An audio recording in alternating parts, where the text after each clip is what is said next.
Imagine, for a moment, the sound of a bamboo flute drifting through the air, the quiet murmur of a flowing stream, the gentle rustling of leaves under the soft breeze of an autumn afternoon. In a distant temple, a bell rings, its sound echoing through the valley, reminding all who listen of the peace that is always present just beyond the distractions of the mind. Welcome. You have come here to seek the stillness that resides within you, to learn the art of mindful awareness. In this practice, we will explore the deep relaxation that comes from being truly present, here and now, with no past to dwell upon, no future to anticipate, only this moment. Mindful awareness, or study in Zen, is not something you do, it is something you become. It is a state of being where you are deeply aware of the world around you, yet not caught by it. Like a mountain, still and unshaken by the passing winds, you will learn to cultivate this presence in every moment. The teachings of Zen are simple, yet profound. The world around us is constantly shifting. Like a river, it flows continuously, changing, moving, and evolving. Yet, within this flow, there is a deep stillness. Zen teaches us that we can find this stillness by becoming one with the flow of life. We do not need to control or resist it. Instead, we can become the quiet observer, witnessing the movement of the river without being swept away by it. In this journey, we will focus on several essential aspects of mindfulness. The mindfulness of the body, the art of letting go of control, compassion, the acceptance of impermanence, and the deep peace that comes from stillness. Each of these aspects is like a wave on the ocean, a reflection of the vastness of your inner self. Mindfulness of the body.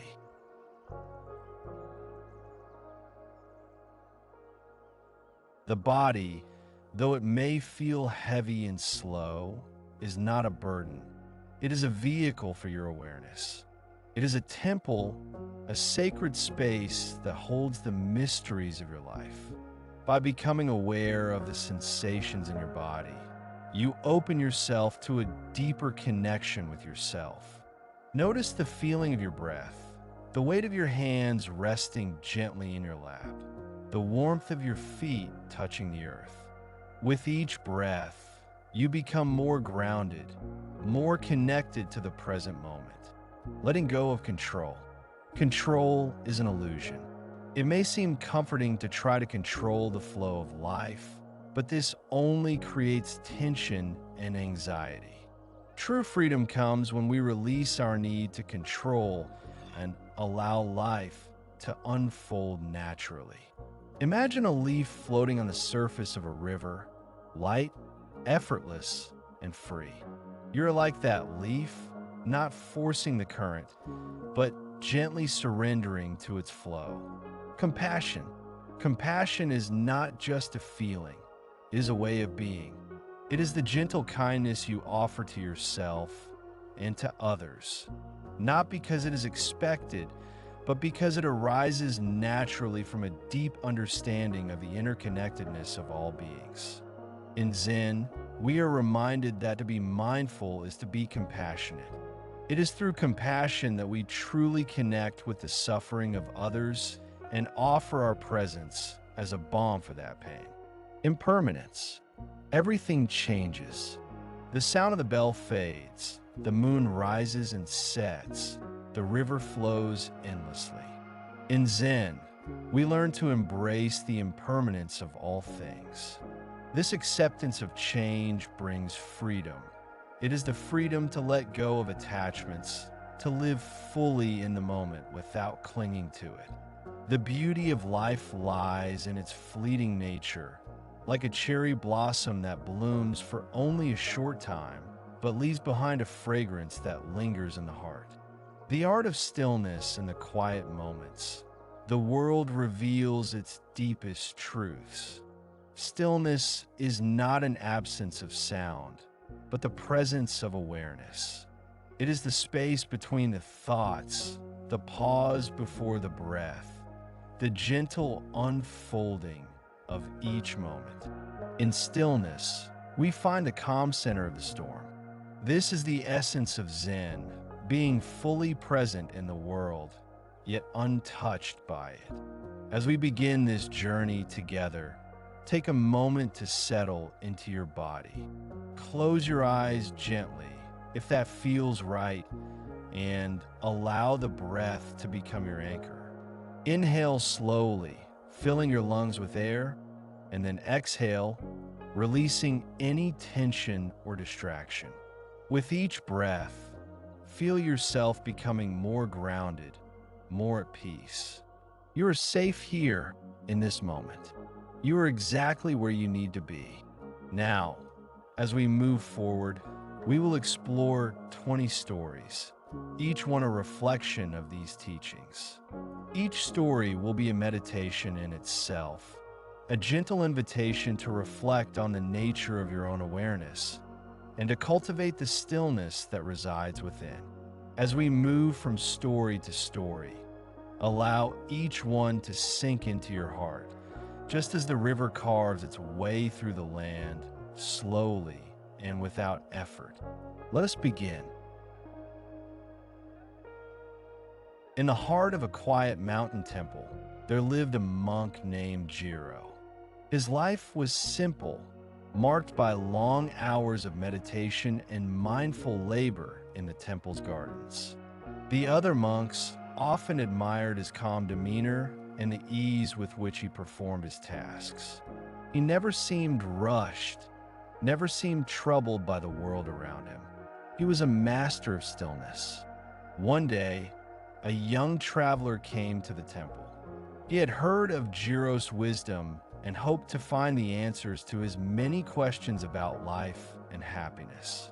He approached Jiro with a burning curiosity. "Master," the traveler asked, "how do you find peace in this chaotic world? How do you remain so calm, even in the midst of suffering?" Jiro smiled softly, his eyes warm but unblinking. He motioned for the traveler to follow him. Together, they walked to a small pond at the edge of the temple grounds. The water was still, its surface reflecting the sky above like a mirror. "Look into the water," Jiro said. The traveler leaned over, gazing into the pond. For a moment, the reflection was perfect, but then a breeze stirred the surface, rippling the water and distorting the image. The traveler looked up, puzzled. "The mind is like the water," Jiro said, his voice gentle. "When you're caught up in your thoughts, they create ripples. You try to control them, but this only causes more disturbance. True peace comes when you stop trying to control the ripples. You must simply allow them to be." The traveler frowned, not fully understanding. "But how can I find peace if I do nothing?" Jiro smiled again. "True peace comes from letting go. Let go of the need to control, the need to force things to be different. The water is peaceful when it is still, and it becomes still when it is allowed to be itself." The traveler nodded slowly, understanding beginning to dawn. He sat down beside the pond, taking in the quiet of the moment. For the next few days, he stayed at the temple, practicing meditation and mindfulness under Jiro's guidance.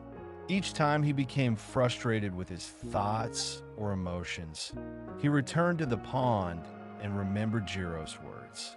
As the days passed, the traveler began to notice a change within himself. The thoughts that once plagued him no longer held such power. The ripples in his mind began to calm, and he found that he could rest in the stillness. When it was time for him to leave, the traveler bowed to Jiro, deeply grateful for the wisdom he had received. "Thank you, Master, for showing me the way to peace." Jiro simply nodded, his eyes filled with quiet understanding. And as the traveler walked down the mountain path, He carried with him the stillness of the pond, a peace that could not be disturbed, no matter where his journey took him. Reflection. As you sit with this story, take a moment to reflect on the ripples in your own mind. What thoughts or worries are causing disturbances in your inner peace? Can you let go of the need to control them, just as the water of the pond calms when left undisturbed? In the coming days, remember the image of the still water. With each breath, let your mind return to this peaceful state, allowing the ripples of thought to settle naturally. Story 2: The River and the Sage.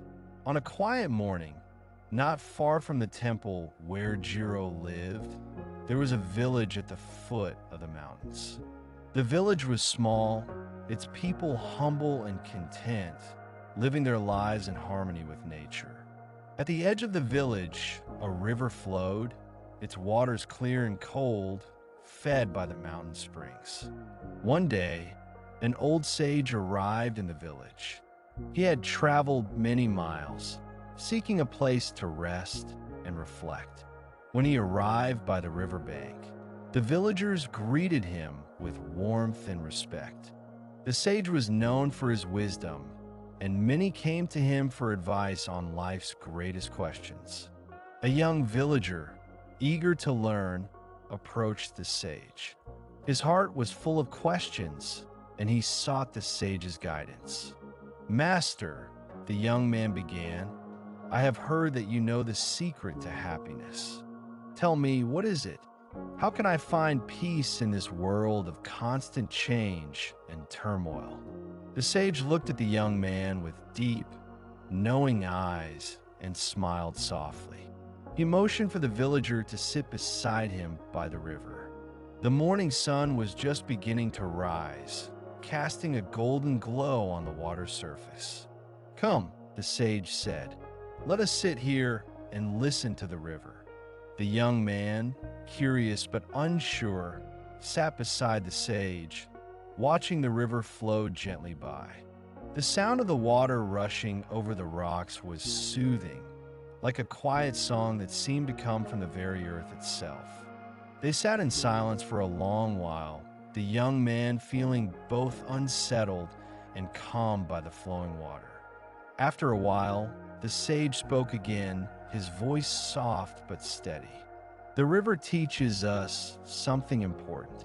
It flows without effort, never resisting the path it must take. It moves with the world, not against it." The young villager, eager for a deeper understanding, asked, "But master, the river is not still. It is constantly changing, constantly moving. How can we find peace in such motion?" The sage smiled and pointed to the river. "The river does not resist its own flow. It is at peace with itself, and because of this, it can move freely. It does not worry about where it is going, nor does it fear the obstacles in its way. It simply flows." The young man looked at the river, his mind trying to grasp the meaning of the sage's words. "But I cannot live my life like the river. I have so many responsibilities. I must plan, I must act."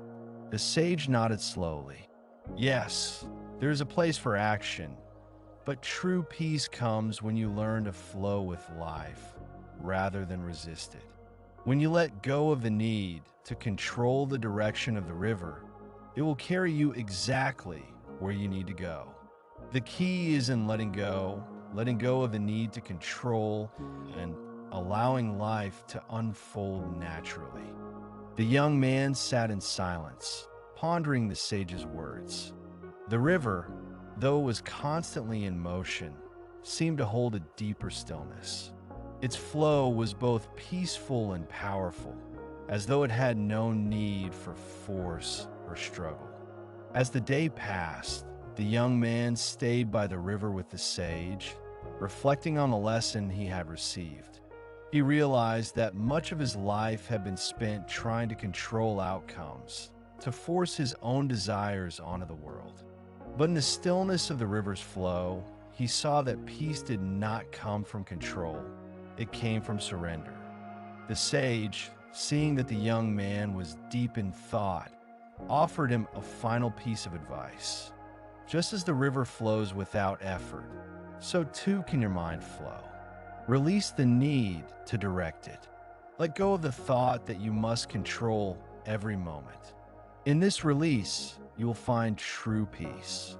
The young man left the sage that day with a quiet heart, the sound of the river still echoing in his mind. He walked back to his home, but something had shifted within him. The world had not changed, but his way of being in it had. He was no longer burdened by the weight of control. Like the river, he was learning to flow. Reflection. The river's flow mirrors the mind. Often, we try to control every thought, every moment, and this creates tension. But peace is found when we release the need to direct every action, every thought. Just as the river flows effortlessly, so too can we allow our lives to unfold naturally. Take a moment now to breathe deeply. With each breath, imagine yourself like the river, moving gently, freely, with no resistance. Allow yourself to let go of any tightness, any need for control. Feel the peace that comes with surrender. Story 3, The Empty Cup. In a small Zen temple nestled between the hills, there was a wise old monk named Tetsu. His reputation for wisdom was well known, and many travelers came seeking his counsel. The monk, despite his years of study and meditation, remained humble and simple. His teachings were always gentle and profound, like the soft rustle of bamboo in the wind. One afternoon, a young scholar arrived at the temple. He was eager to meet the famous monk and ask him the most important question that had been bothering him for years.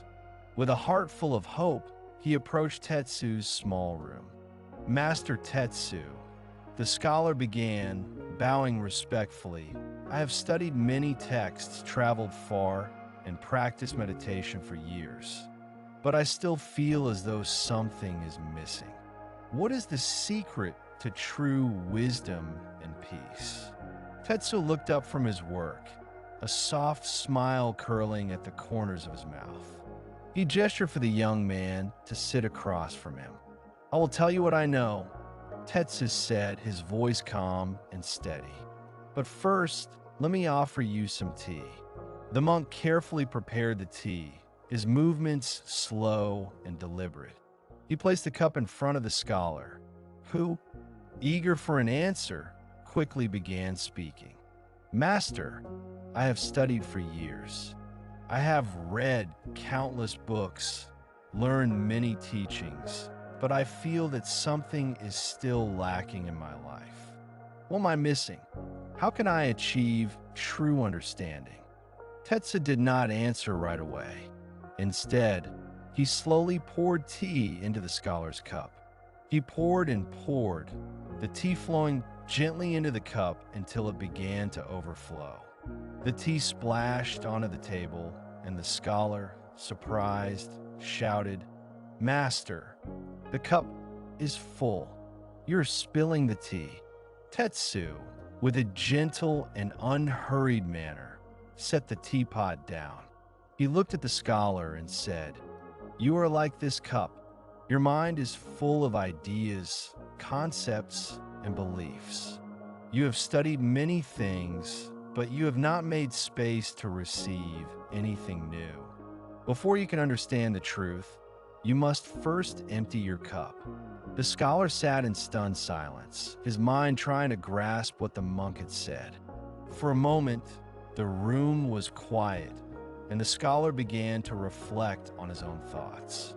His mind was indeed full, filled with preconceived notions and judgments. He had come seeking an answer, but he had forgotten the first step, to listen and to be open. Tetsu smiled again, his eyes filled with compassion. The wisdom you seek is not something that can be poured into an already full mind. You must empty your cup, release the constant need to fill it, and create space for true understanding to enter. The scholar, though initially resistant, began to understand. He sat in silence for a long time, reflecting on the monk's words. He realized that much of his life had been spent accumulating knowledge, always striving to learn more, to understand more, but he had never taken the time to pause and let go of what he already knew. For the first time in years, he felt a deep sense of peace. He understood that true wisdom was not about collecting more information, but about creating space to be present and open to the experience of life itself.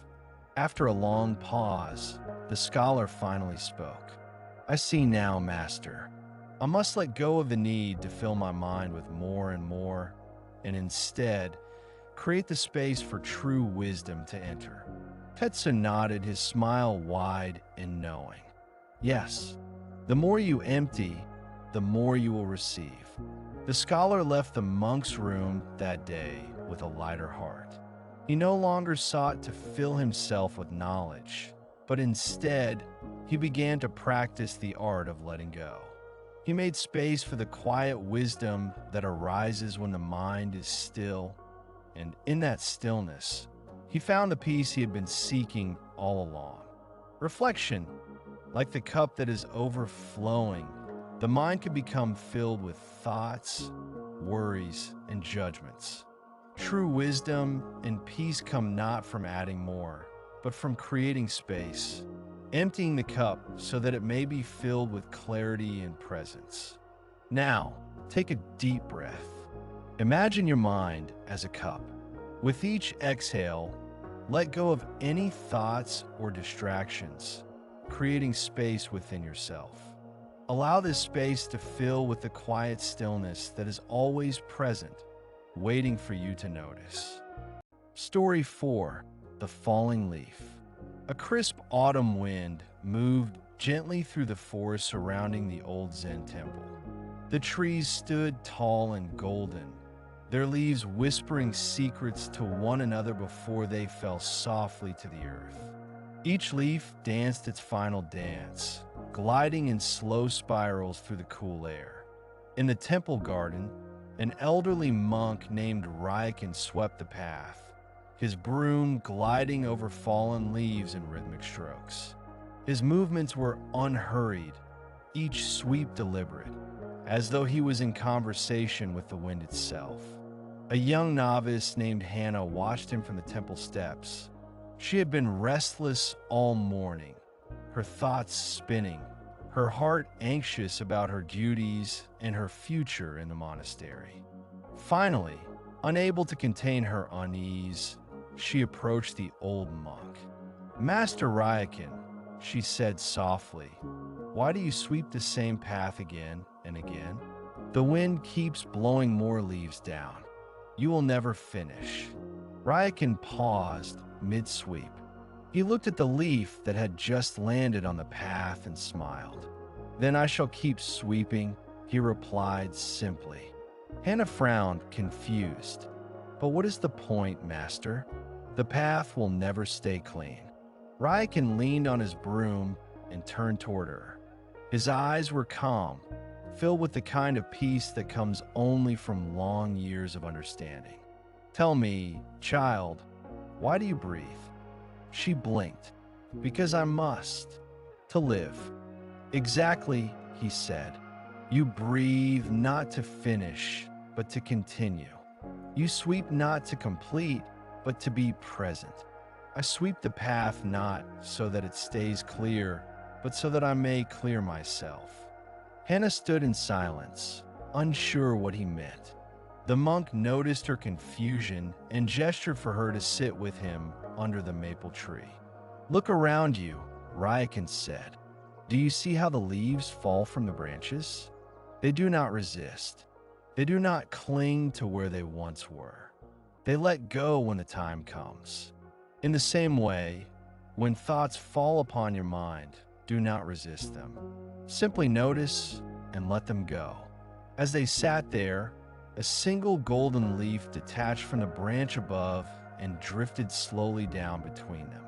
Hannah watched it as it landed gently upon the earth. For the first time, she noticed how peaceful that simple motion was. No struggle, no noise, no rush. Ryakin continued, "Mindful awareness is like watching the falling leaf. When you try to hold on, you suffer. When you let it fall, you are free." Hannah took a deep breath and felt the tension in her chest loosen. She realized how tightly she had been holding on to her fears, her doubts, her need to be perfect.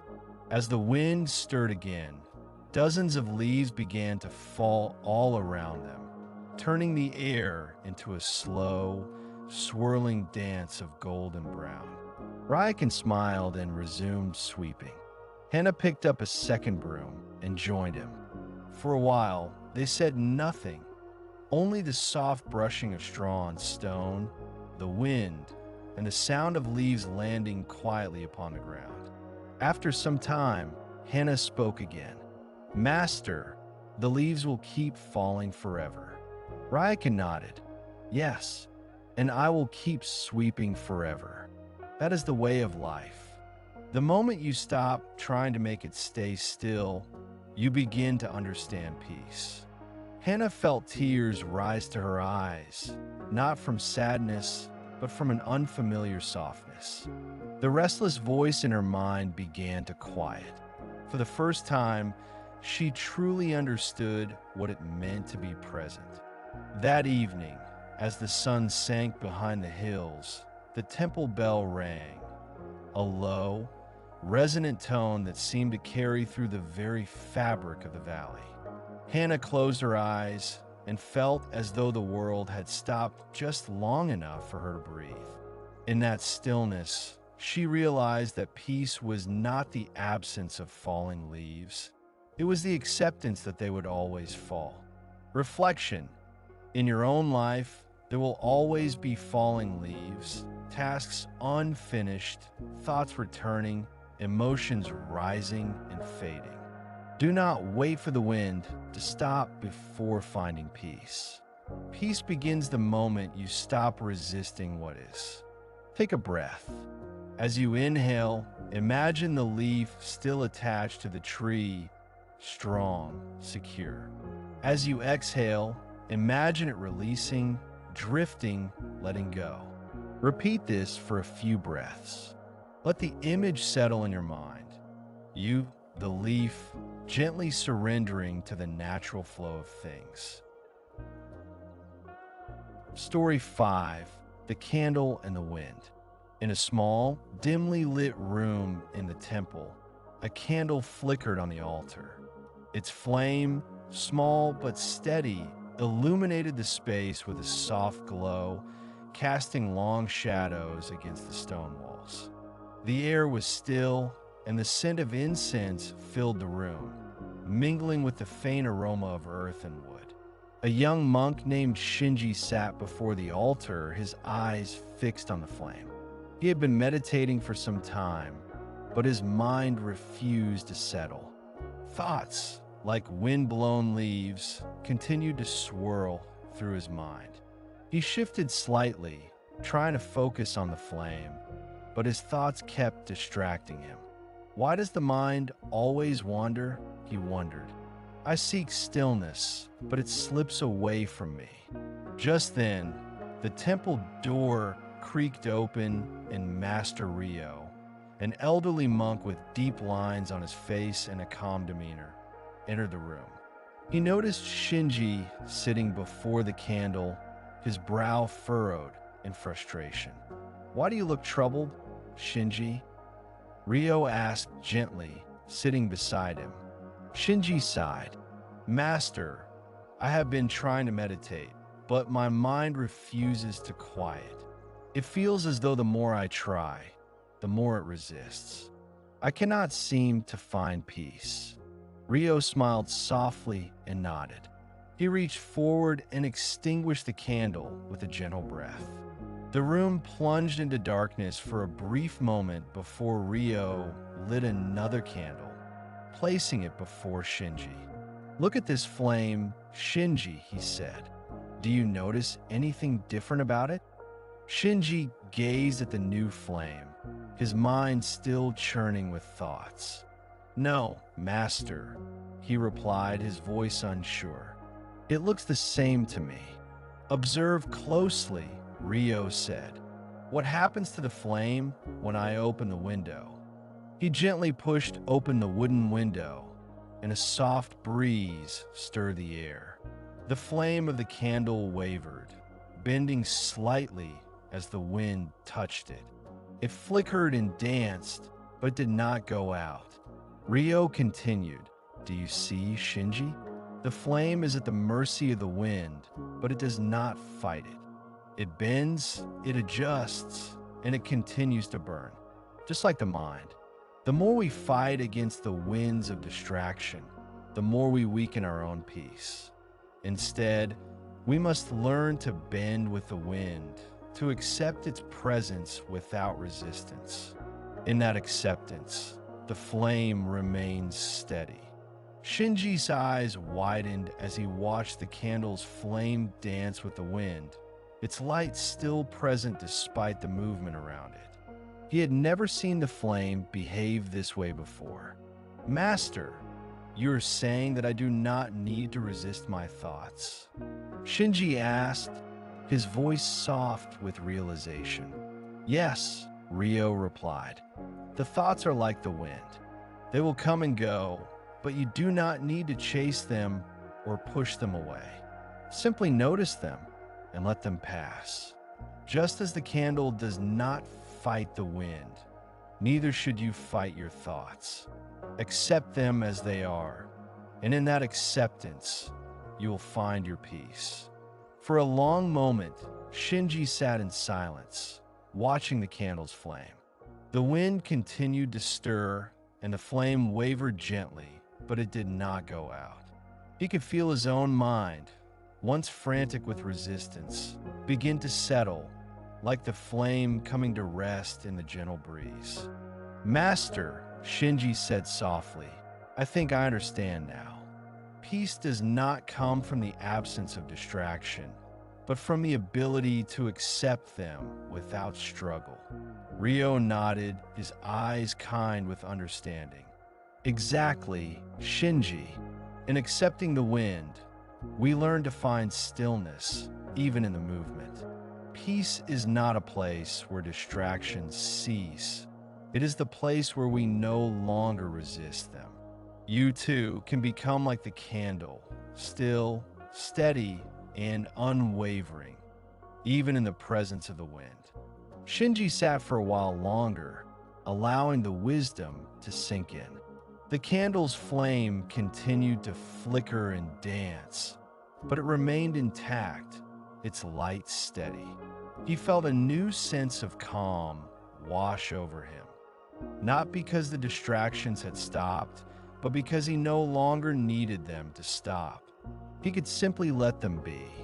As he stood to leave the room, he felt a deep sense of gratitude toward the master.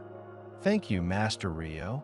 I will practice acceptance, just as the flame accepts the wind." Rio smiled gently. "Remember, Shinji, the more we resist, the more we create suffering. But in acceptance, we find true peace.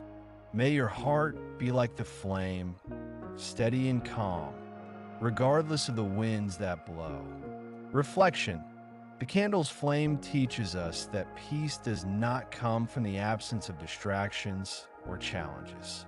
It comes from the ability to be present with them, to accept them without resistance. Life will always bring distractions, but our peace is found in how we relate to them. Take a moment now to sit quietly. Notice any thoughts or distractions that arise. Rather than pushing them away, simply acknowledge their presence and let them go, like the wind passing over the candle's flame. Breathe deeply and allow yourself to feel the stillness that arises in the acceptance of each passing thought. Story 6: The Bamboo and the Oak. On the edge of a tranquil forest, with a soft sound of rustling leaves filled the air, two trees stood side by side. One was a mighty oak, its thick trunk strong and unyielding, its branches stretching far into the sky. The other was a slender bamboo, its tall stalks swaying gently with the breeze, its leaves whispering in the wind. The oak and the bamboo had grown up together, their roots entwined in the same fertile soil, but they were very different. The oak was proud of its strength, standing tall and firm, never bending under the weight of the storm. The bamboo, on the other hand, was humble, bending with the wind, its slender frame yielding with ease to the forces that surrounded it. One day, a powerful storm swept through the forest. The wind howled, and the sky darkened with dark, swirling clouds. The oak, proud and strong, stood rigid against the storm, refusing to bend. Its branches creaked under the strain, but it held firm, its roots deep in the earth. The bamboo, however, bent and swayed with the wind, its long stalks swishing gently in the air. It did not resist the storm, but instead flowed with it, allowing itself to be moved by the powerful gusts. As the storm raged on, the oak's branches began to crack, its leaves torn from the tree. The bamboo, however, bent lower and lower with the wind, but did not break. It simply allowed the wind to pass through it, accepting its force without resistance. By the time the storm had passed, the forest was quiet again. The oak stood tall, but its branches were broken, its leaves scattered across the ground. The bamboo, though bent, had endured the storm. Its stalks had bent low to the ground, but they had not broken. They stood tall again, as if the storm had never touched them. The oak, weakened and weary, looked at the bamboo with surprise. "How did you survive the storm?" it asked. "I stood firm, but the storm has broken me." "How did you bend without breaking?" The bamboo, its leaves still rustling in the breeze, spoke softly.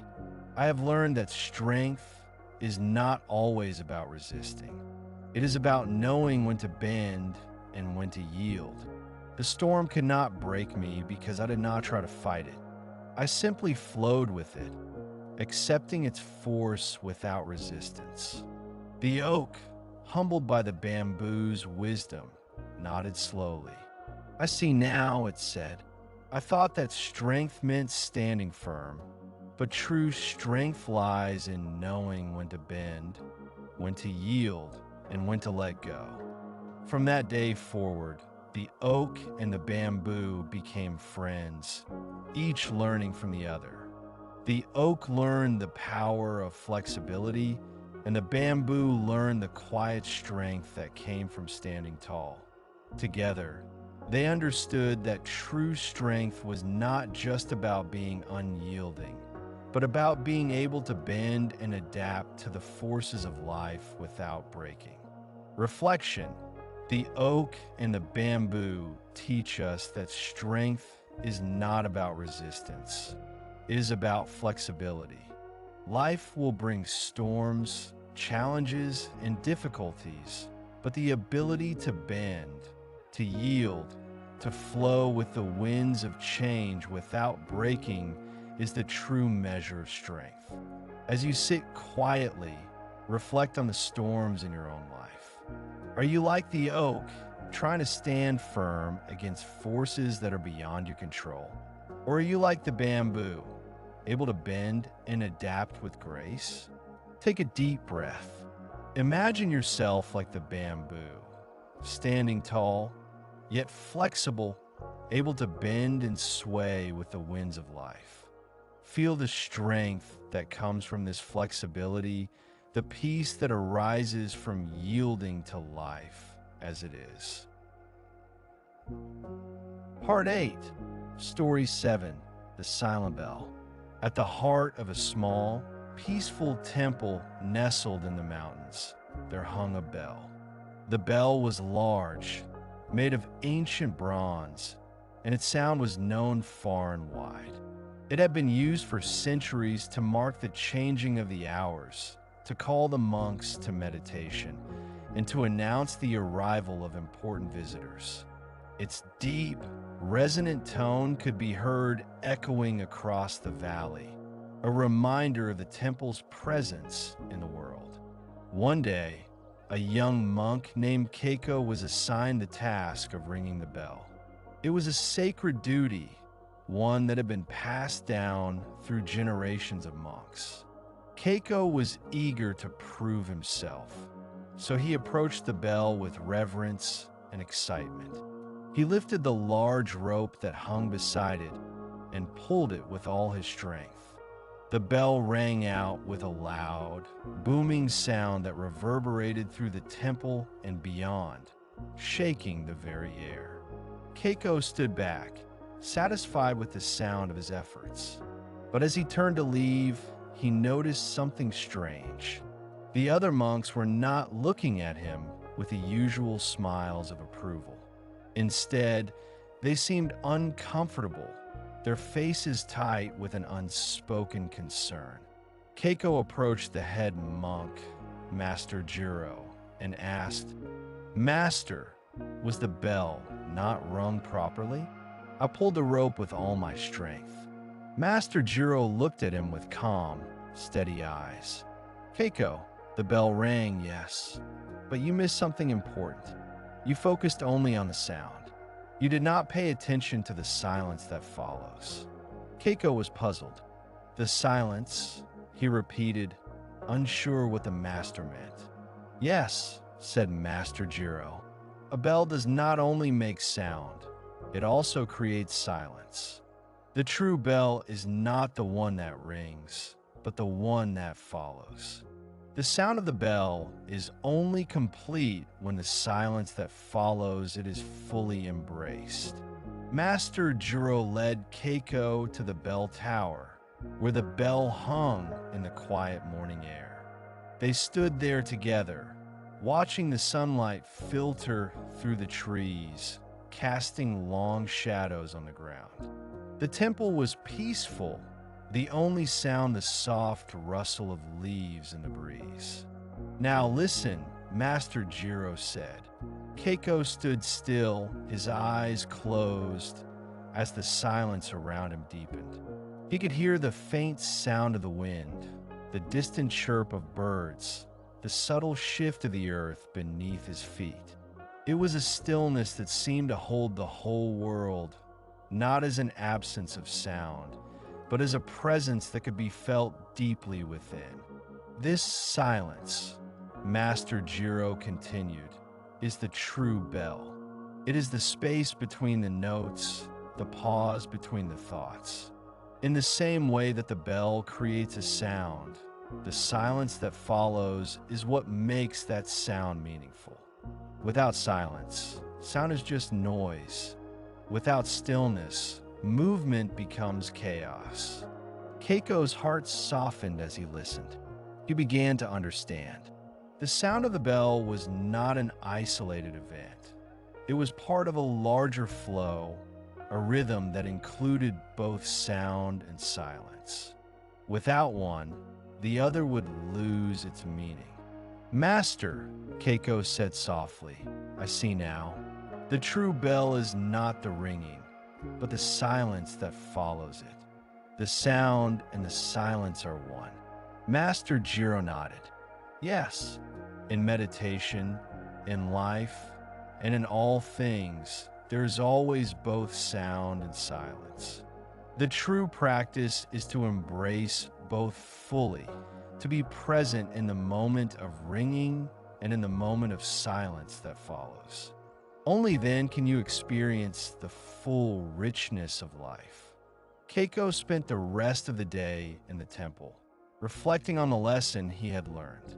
He understood now that life was not just about the moments of action and noise, but also about the quiet moments of reflection and stillness that followed. In the silence, he could hear the deeper truths of existence. Reflection. The bell teaches us that life is not just about the noise, the activity, or the outward expression.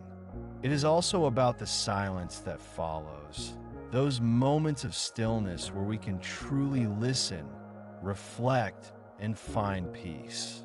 Just as the sound of the bell is made complete by the silence that follows, so too is our life made whole when we embrace both action and stillness. Sit quietly now and close your eyes. Breathe deeply, and as you exhale, let go of any tension or distractions. Imagine yourself as the bell, ringing in the world, and then resting in the deep silence that follows. In this silence, you find your true self, your deep peace. Story 8, The Broken Pot. In a quiet village nestled between the mountains, there lived an elderly woman named Sumi. She was known throughout the village for her skill in pottery, and many people came to her home to buy her beautiful, handcrafted pots. Each pot was made with care and attention, and her work was admired by all. One day, a young man named Taro arrived at Sumi's home. He had heard of her fine pottery and wished to buy a large pot to hold water for his family. He approached Sumi, who was sitting outside her house, shaping a pot with her skilled hands. "Master Sumi," Taro said respectfully, "I have heard that your pots are the finest in the village. I would like to purchase one from you, a large pot to carry water for my family." Sumi looked up from her work and smiled gently. "You are wise to seek a good pot for your water," she said. "I have just finished a beautiful one. Let me show it to you." She stood and walked into her home, returning with a large, intricately designed pot. It was smooth and rounded, with a rich, earthy glaze that shone in the sunlight. Taro was impressed by its beauty. "This is exactly what I need," Taro said. "How much do you ask for it?" Sumi, looking at the pot with a knowing gaze, replied, "It is a fair price, but before you take it, I must tell you something." Taro looked at her curiously. "What is it, master?" Sumi knelt down and gently placed the pot on the ground before him. She ran her fingers along the edge, and Taro noticed a small crack in the pot, barely visible but present nonetheless.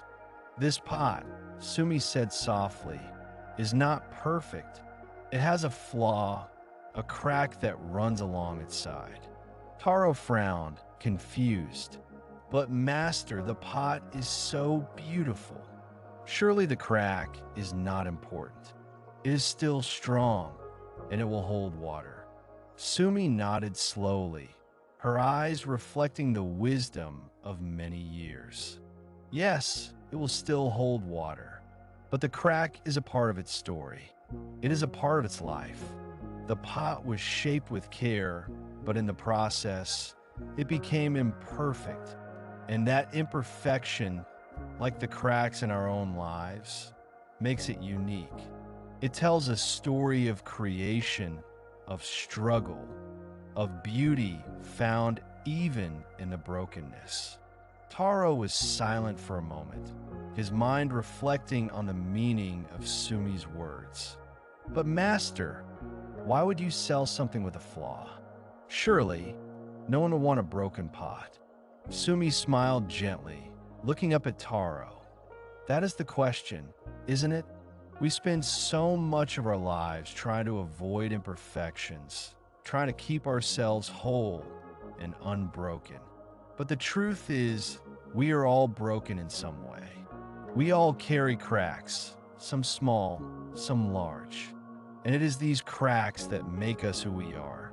If you take this pot, remember that its flaw does not make it any less valuable.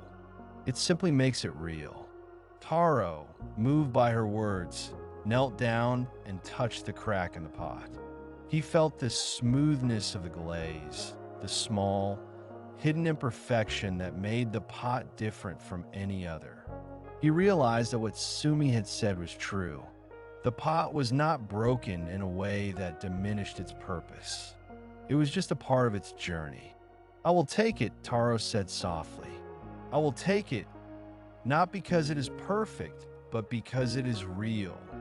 Sumi's eyes twinkled with quiet satisfaction. Good. And when you carry water in this pot, remember that the cracks are not to be hidden or ignored.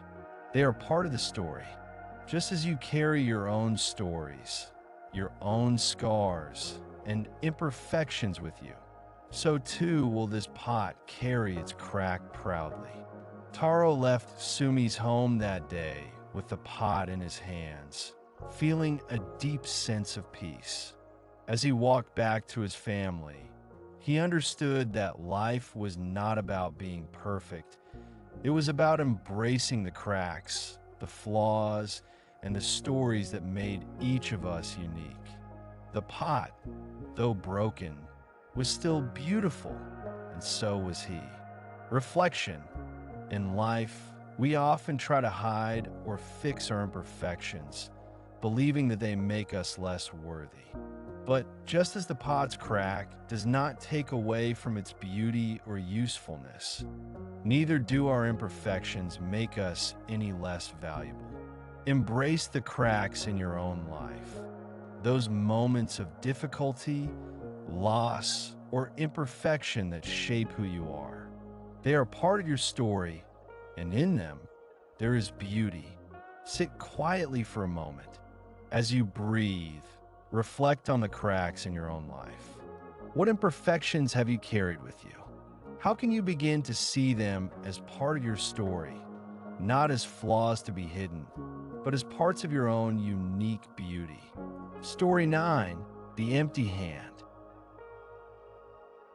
In a peaceful Zen monastery, nestled by a serene lake, there lived a young monk named Daiki.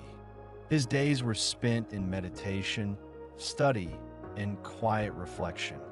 But though he practiced diligently, Daiki often found himself troubled by the same thought, his attachment to things. Whether it was a small possession or a deeply held belief, he could not seem to let go. He clung to things, to ideas, to outcomes, as if they were a part of him.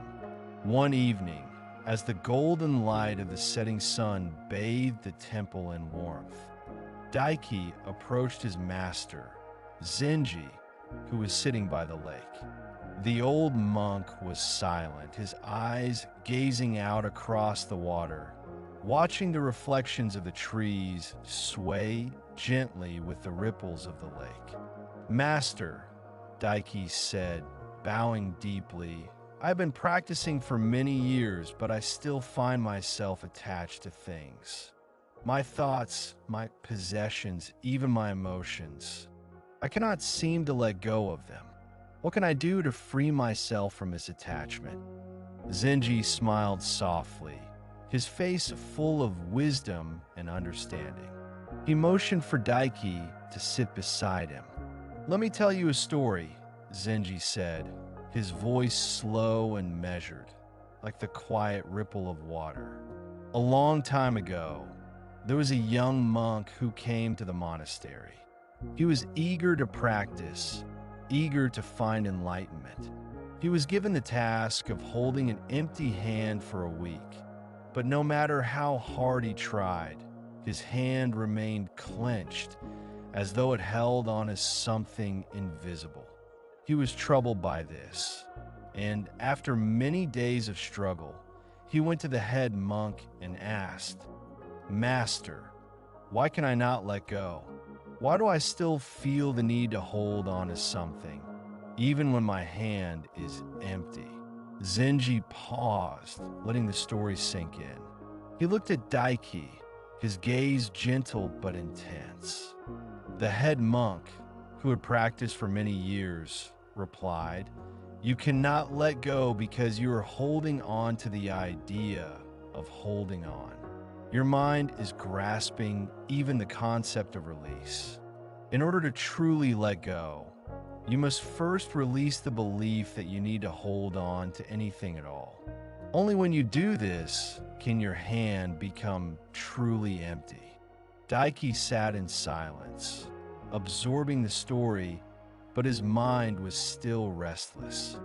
"But Master," he said slowly, "how can I release everything?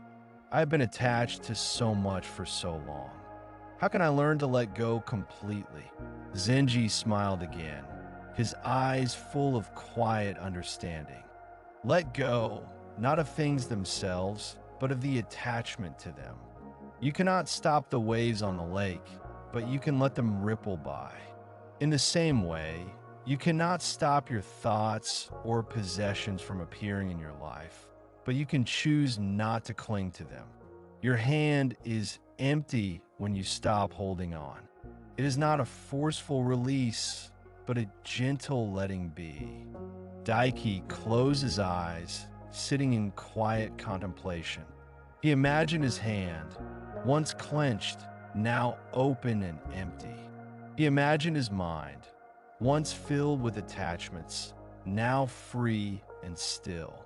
The thought of releasing everything, of letting go of the need to control and possess, filled him with both peace and fear. Could he truly release the grip of his own desires, his own expectations? Zenji, seeing the struggle in Daiki's face, spoke once more. "Think of the water in this lake. It is always changing, always flowing, but it does not cling to any of its ripples. It lets them come and go without attachment. The water simply is, in every moment, flowing with the current. This is the nature of life. To let go is to allow things to be as they are without trying to control them." Daiki took a deep breath. He could feel the weight of his thoughts, his desires, slowly lifting as he sat by the lake, surrounded by the peace of the present moment. He understood, now, that letting go did not mean pushing away or rejecting. It meant opening his hand and allowing life to flow through him without resistance. He bowed deeply to Zenji. "Master, I will practice letting go. I will stop clinging to my thoughts, my possessions, and my expectations. I will allow them to come and go like the waves in the lake." Zenji nodded, his eyes soft with approval. "Good, Daiki. Remember, an empty hand is not a symbol of nothingness, but of openness. When you let go, you make room for something new to enter your life. Only then can you truly receive." Reflection.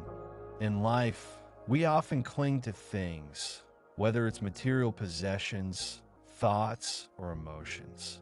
But true freedom comes when we release the need to hold on, when we let go of the grip of attachment. Just as the hand remains empty when we stop holding on, so too does the mind remain peaceful when we stop clinging to thoughts and desires. Take a moment now to sit quietly. Imagine your hand, once clenched, now open and empty. Feel the weight of attachment begin to lift, allowing you to experience the freedom that comes from releasing control. With each breath, let go of something, whether it's a thought, a worry, or a desire. Allow it to float away like a leaf on the breeze. Story 10, The Mountain and the Clouds. High in the mountains, where the air was thin and the wind whispered through the pine trees, there stood an ancient Zen temple. The temple was known for its peacefulness and its connection to the natural world, where monks lived in harmony with the rhythm of the seasons. The monks spent their days in meditation, cultivating a deep stillness that mirrored the stillness of the surrounding mountains. One morning, a young monk named Kaido stood at the edge of the temple's garden, gazing out over the vast expanse of mountains and valleys below. The sky was clear, the sun rising slowly behind the peaks, casting a soft golden light across the land. But as Kaido stood there, his mind was troubled. He felt a deep yearning for something he couldn't name, a sense that life was passing him by, and that he was missing something important. As he stood there, lost in thought, the elder monk, Master Ryu, walked slowly toward him. He, too, gazed out at the vast landscape, but his expression was calm, his mind at peace. Kaido turned to him and, with a deep sense of longing, asked, "Master Ryu, how do I find the peace I seek? I meditate every day, but my mind is restless. I feel as though I am missing something, but I do not know what it is." Master Ryu smiled gently, his eyes filled with the quiet wisdom of many years. He gestured to the mountains in front of them. "Kaido, look at the mountains. Do you see how they stand so firmly in the distance, their peaks shrouded in clouds?" Kaido nodded, his gaze following the master's gesture. "The mountains are always there," Master Ryu continued, "yet they do not chase after the clouds. The clouds come and go, but the mountains remain steady, unmoved by their passing." Kaido looked at the clouds, drifting lazily across the sky, covering and uncovering the peaks of the mountains. He felt a stirring within himself, a sense of understanding beginning to form. "Master," Kaido asked, "are you saying that I should be like the mountains, standing still while the clouds pass?" Master Ryu nodded slowly. "Yes, Kaido. The clouds represent your thoughts, your worries, your distractions. They will always come and go, just as the clouds drift across the sky. But the mountains remain unmoved. You, too, must learn to be like the mountain, present and steady, no matter what clouds pass through your mind." Kaido felt a sense of peace begin to settle in his heart. For so long, he had tried to chase after his thoughts, to control them, to rid himself of the distractions that clouded his mind. But now, Master Ryu's words brought a new perspective. The mountains did not chase the clouds. They simply allowed them to pass. The clouds had no power over the mountains, except what the mountains gave to them by chasing after them. "But Master," Kaido said, "what if the clouds are heavy and dark? What if they bring storms? How can I remain still when the clouds seem so overwhelming?" Master Ryu smiled warmly, his voice full of compassion. "The clouds will sometimes be heavy and dark, and the storms will come. But even in the storm, the mountain stands. The storm does not last forever. The clouds will eventually pass, and the sky will clear again. Peace comes not from trying to stop the cloud from coming, but from learning to stand firm, to remain present, and to accept the passing of all things." Kaido stood silently, gazing at the mountains as the clouds slowly began to move across the sky, their shadows shifting over the peaks. He understood now. He did not need to control his thoughts or make them disappear. He only needed to be present, to remain still, and to watch them come and go like the passing clouds. As the sun continued to rise, Kaido closed his eyes for a moment, breathing deeply. He felt the stillness of the mountains settle within him, a deep sense of peace arising from his ability to simply be. Reflection. Like the mountains, we too can find peace by remaining steady in the face of life's distractions and challenges. The clouds of thought, worry, and emotion will always come and go, but we do not need to chase them or try to push them away. We can simply remain present, letting them pass without attachment. Take a moment to sit quietly. Picture yourself as a mountain, solid and unmoving, while the clouds of your thoughts pass by. With each breath, let go of the need to control them. Allow them to drift across the sky, knowing that, just like the clouds, they will not stay forever. Story 11. The Uncarved Block. Deep within the heart of a dense forest, there stood a Zen monastery, known for its peaceful surroundings and simple way of life. The monks there practiced mindfulness and meditation with great dedication, but their teachings were not rooted in complexity or grand rituals. Instead, they focused on simplicity, clarity, and being fully present with what was. One day, a young monk named Yoshi approached the elder monk, Master Sei, with a question that had been weighing on his heart. He had been practicing for many years, and though he felt a deep sense of peace, he found himself wondering if there was more to his practice. Master Sei, Yoshi said, bowing respectfully, I have been meditating for a long time, and I have studied many teachings, but sometimes I feel lost in the complexity of it all.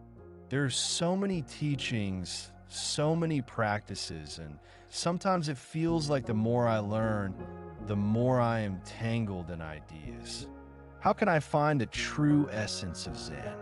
Master Sei looked at him with a gentle smile and gestured for Yoshi to sit beside him. The two sat together under a large tree in the monastery's courtyard. A soft breeze stirred the leaves above them, and the sun filtered through the branches, casting a gentle light on the ground. You ask a very good question, Yoshi, Master Sei said softly. Many seek the essence of Zen in complexity, in knowledge, in words. But the true essence of Zen is found in simplicity. Let me tell you a story. Master Sei paused for a moment, gathering his thoughts, and then began. A long time ago, there was a great sculptor who was known for his ability to carve magnificent statues out of stone. One day, a wealthy man came to the sculptor and offered a large sum of money in exchange for a statue of the most beautiful warrior. The sculptor agreed, and over the course of several months, he worked tirelessly, chiseling away at the stone, shaping it into a powerful and elegant figure. When he finished, the man came to inspect the statue and was overjoyed by its beauty. This is perfect, the man said. You are truly a master. But tell me, how did you make it so beautiful? What did you do to shape this statue into such perfection? I did nothing, the sculptor replied. I simply removed the parts of the stone that were not the statue. The statue was always there. I only revealed it. Yoshi listened attentively, but still, a part of him was not fully satisfied. Master Sei, he said, I understand that the statue was always there, but what does that have to do with my practice? How can I find the essence of Zen in such simplicity? Master Sei smiled kindly. The essence of Zen is like the uncarved block of stone.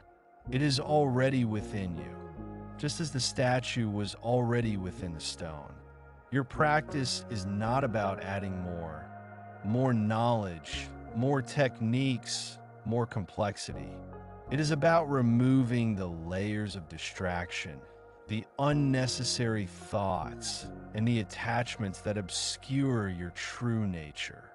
In Zen, we do not create enlightenment.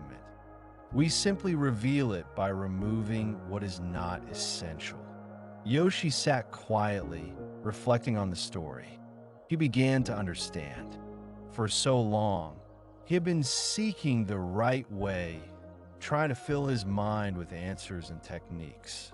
But perhaps the true practice of Zen was not about acquiring more. It was about letting go of the distractions that kept him from experiencing the simplicity of the present moment. Master Say continued, just as the sculptor revealed the statue by removing what was unnecessary, you too can reveal the essence of your being by removing the layers of thought, attachment, and desire. In simplicity, there is clarity. In clarity, there is peace.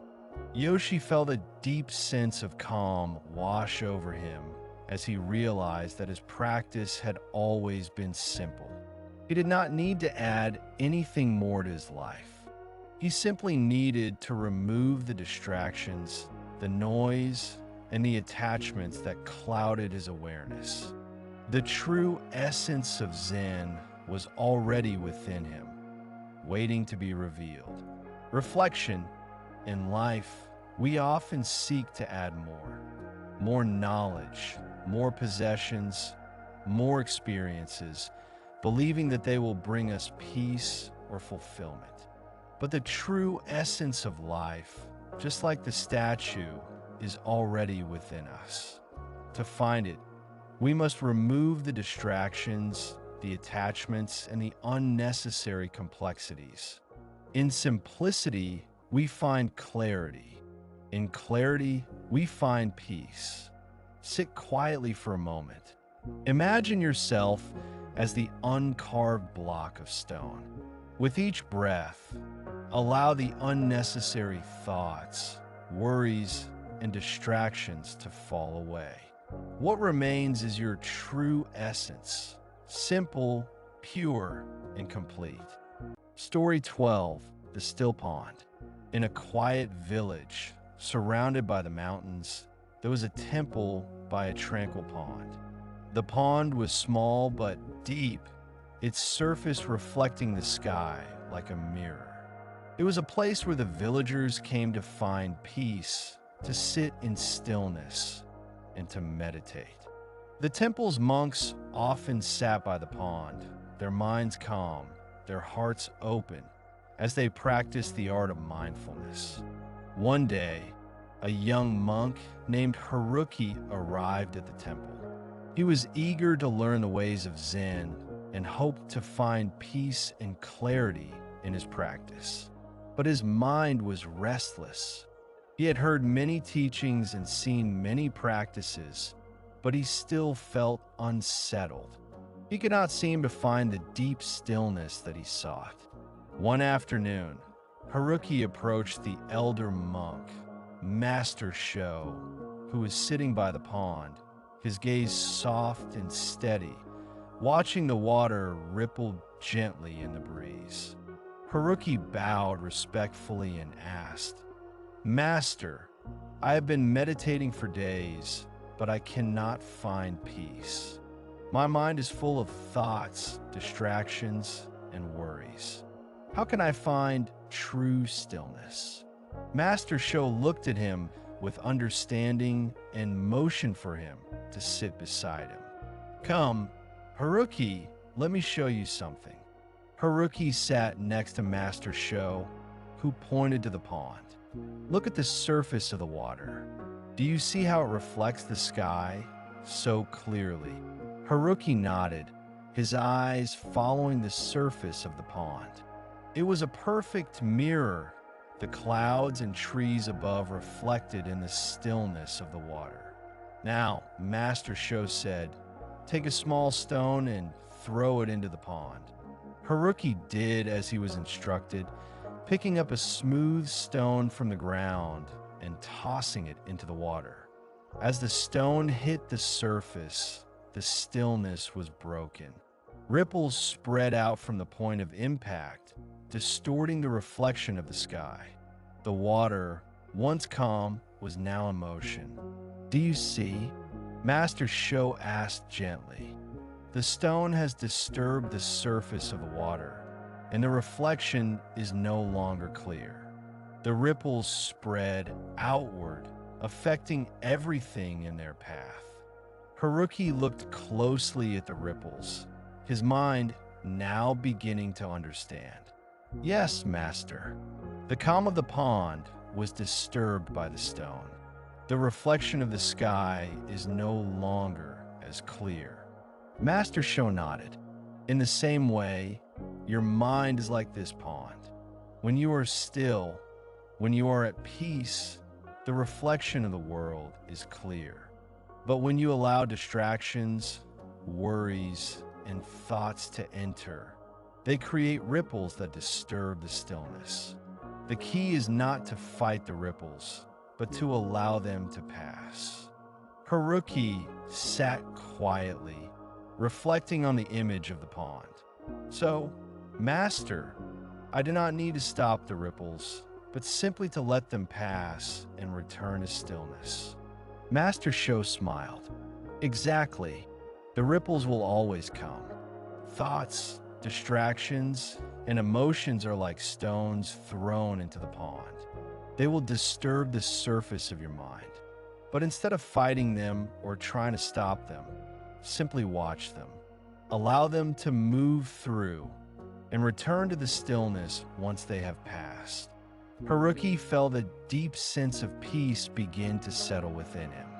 He realized that true stillness did not come from the absence of thoughts or distractions, but from the ability to allow them to come and go without clinging to them. The stillness of the pond was always there, even when the ripples were present. Master Sho continued, "The water is still when we let go of the need to control it.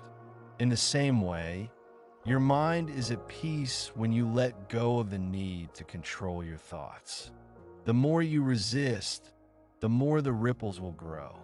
The more you allow them to be, the sooner they will pass, leaving the mind clear and still again." Reflection. In life, we often try to stop our thoughts, distractions, and emotions, believing that true peace comes from their absence. But true stillness is not the absence of disturbance. It is the ability to watch the ripples of the mind come and go without attachment. When we let go of the need to control, we allow the mind to return to its natural state of calm. Take a moment to sit quietly. Imagine your mind as the still pond, its surface calm and clear. As thoughts and distractions arise, imagine them as stones thrown into the water, creating ripples. Rather than resisting them, allow them to pass. With each breath, return to the stillness of the pond, knowing that it is always there beneath the surface, waiting for you to return. Story 13, The Silent Path. In a distant village at the foot of a tall mountain, there stood a small Zen temple. The temple was humble, surrounded by dense trees, a quiet river, and steep, rocky paths that wound their way up the mountain. The monks of the temple lived simply, practicing their meditation and study in solitude, seeking to find wisdom in the silence of the natural world. One day, a young monk named Hiroshi arrived at the temple. He had traveled from a distant city, filled with the noise and distractions of modern life. He was eager to learn the ways of Zen, but he struggled with the constant chatter in his mind. No matter how much he meditated, he could not quiet his thoughts. He often felt restless, always searching for something outside himself, but never finding peace. Upon his arrival, Hiroshi was welcomed by Master Keiji, the head monk of the temple. Master Keiji was a man of few words, his presence calm and steady. Hiroshi, eager to learn, asked the master, "Master Keiji, I have heard that Zen can bring great peace. But no matter how much I try, my mind remains restless. How can I find the peace I seek?" Master Keiji, who had been quietly watching the river flow near the temple, turned to Hiroshi and smiled gently. "The answer lies in silence, Hiroshi. Come with me." Without another word, Master Keiji led Hiroshi up the mountain path. The journey was long, with the steep terrain testing Hiroshi's endurance. As they walked, the only sound was the crunch of their footsteps on the gravel and the occasional rustle of leaves in the wind. Hiroshi's mind raced with thoughts of the journey ahead, his body aching with fatigue. But Master Keiji walked ahead, silent, never rushing, his steps calm and steady. After what felt like hours, they reached a quiet clearing high on the mountain. The view was breathtaking. Vast expanses of trees and valleys stretched out below them, and the sky above was a deep, unbroken blue. In the center of the clearing stood a large stone, weathered by time, its surface smooth and flat. Master Keiji motioned for Hiroshi to sit on the stone. As Hiroshi sat, still catching his breath from the climb, the master spoke softly. "This is the silent path. It is not a path that you walk with your feet, but with your mind." Hiroshi looked up, confused. "Master, I do not understand. What do you mean by the silent path?" Master Keiji sat beside him, gazing out over the valley. "The path you have walked to get here is not just a physical journey. It is a journey of the mind. Just as you have climbed the mountain, you must also climb the mountain of your thoughts. Silence is not the absence of sound, but the absence of distraction. When you stop chasing after thoughts, when you stop seeking, you will find the peace that is always present." Hiroshi sat in silence, looking at the vast landscape before him. His mind, though still restless, began to settle as he focused on the beauty of the moment. The distant sound of a bird's call, the gentle breeze brushing against his face, the stillness of the mountain. It was as if the world had paused for a moment, allowing him to simply be. "Master," Hiroshi asked after a long pause, "how do I stop the endless thoughts in my mind? They come and come, and I cannot seem to find peace." Master Keiji smiled softly. "You do not need to stop the thoughts, Hiroshi. The more you try to stop them, the more they will come. Instead, you must simply let them pass. When you stop chasing them, when you stop trying to control them, they will fade on their own. The silent path is about allowing thoughts to come and go without attachment.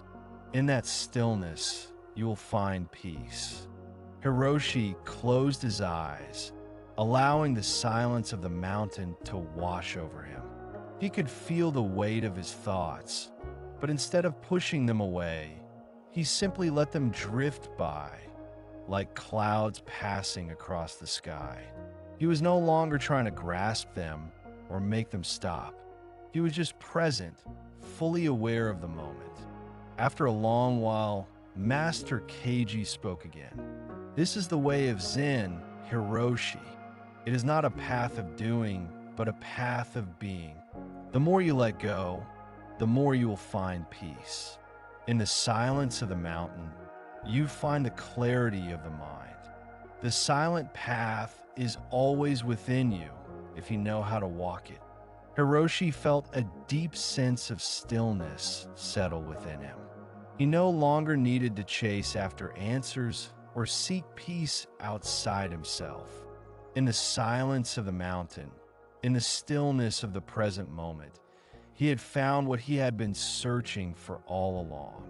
Reflection, the silent path, is not about the absence of thoughts or distractions, but about letting go of the need to control them. True peace is found in allowing thoughts to come and go without attachment, in simply being present in the moment. When we stop seeking, stop chasing, we find a stillness that is always there. Sit quietly now and take a few deep breaths.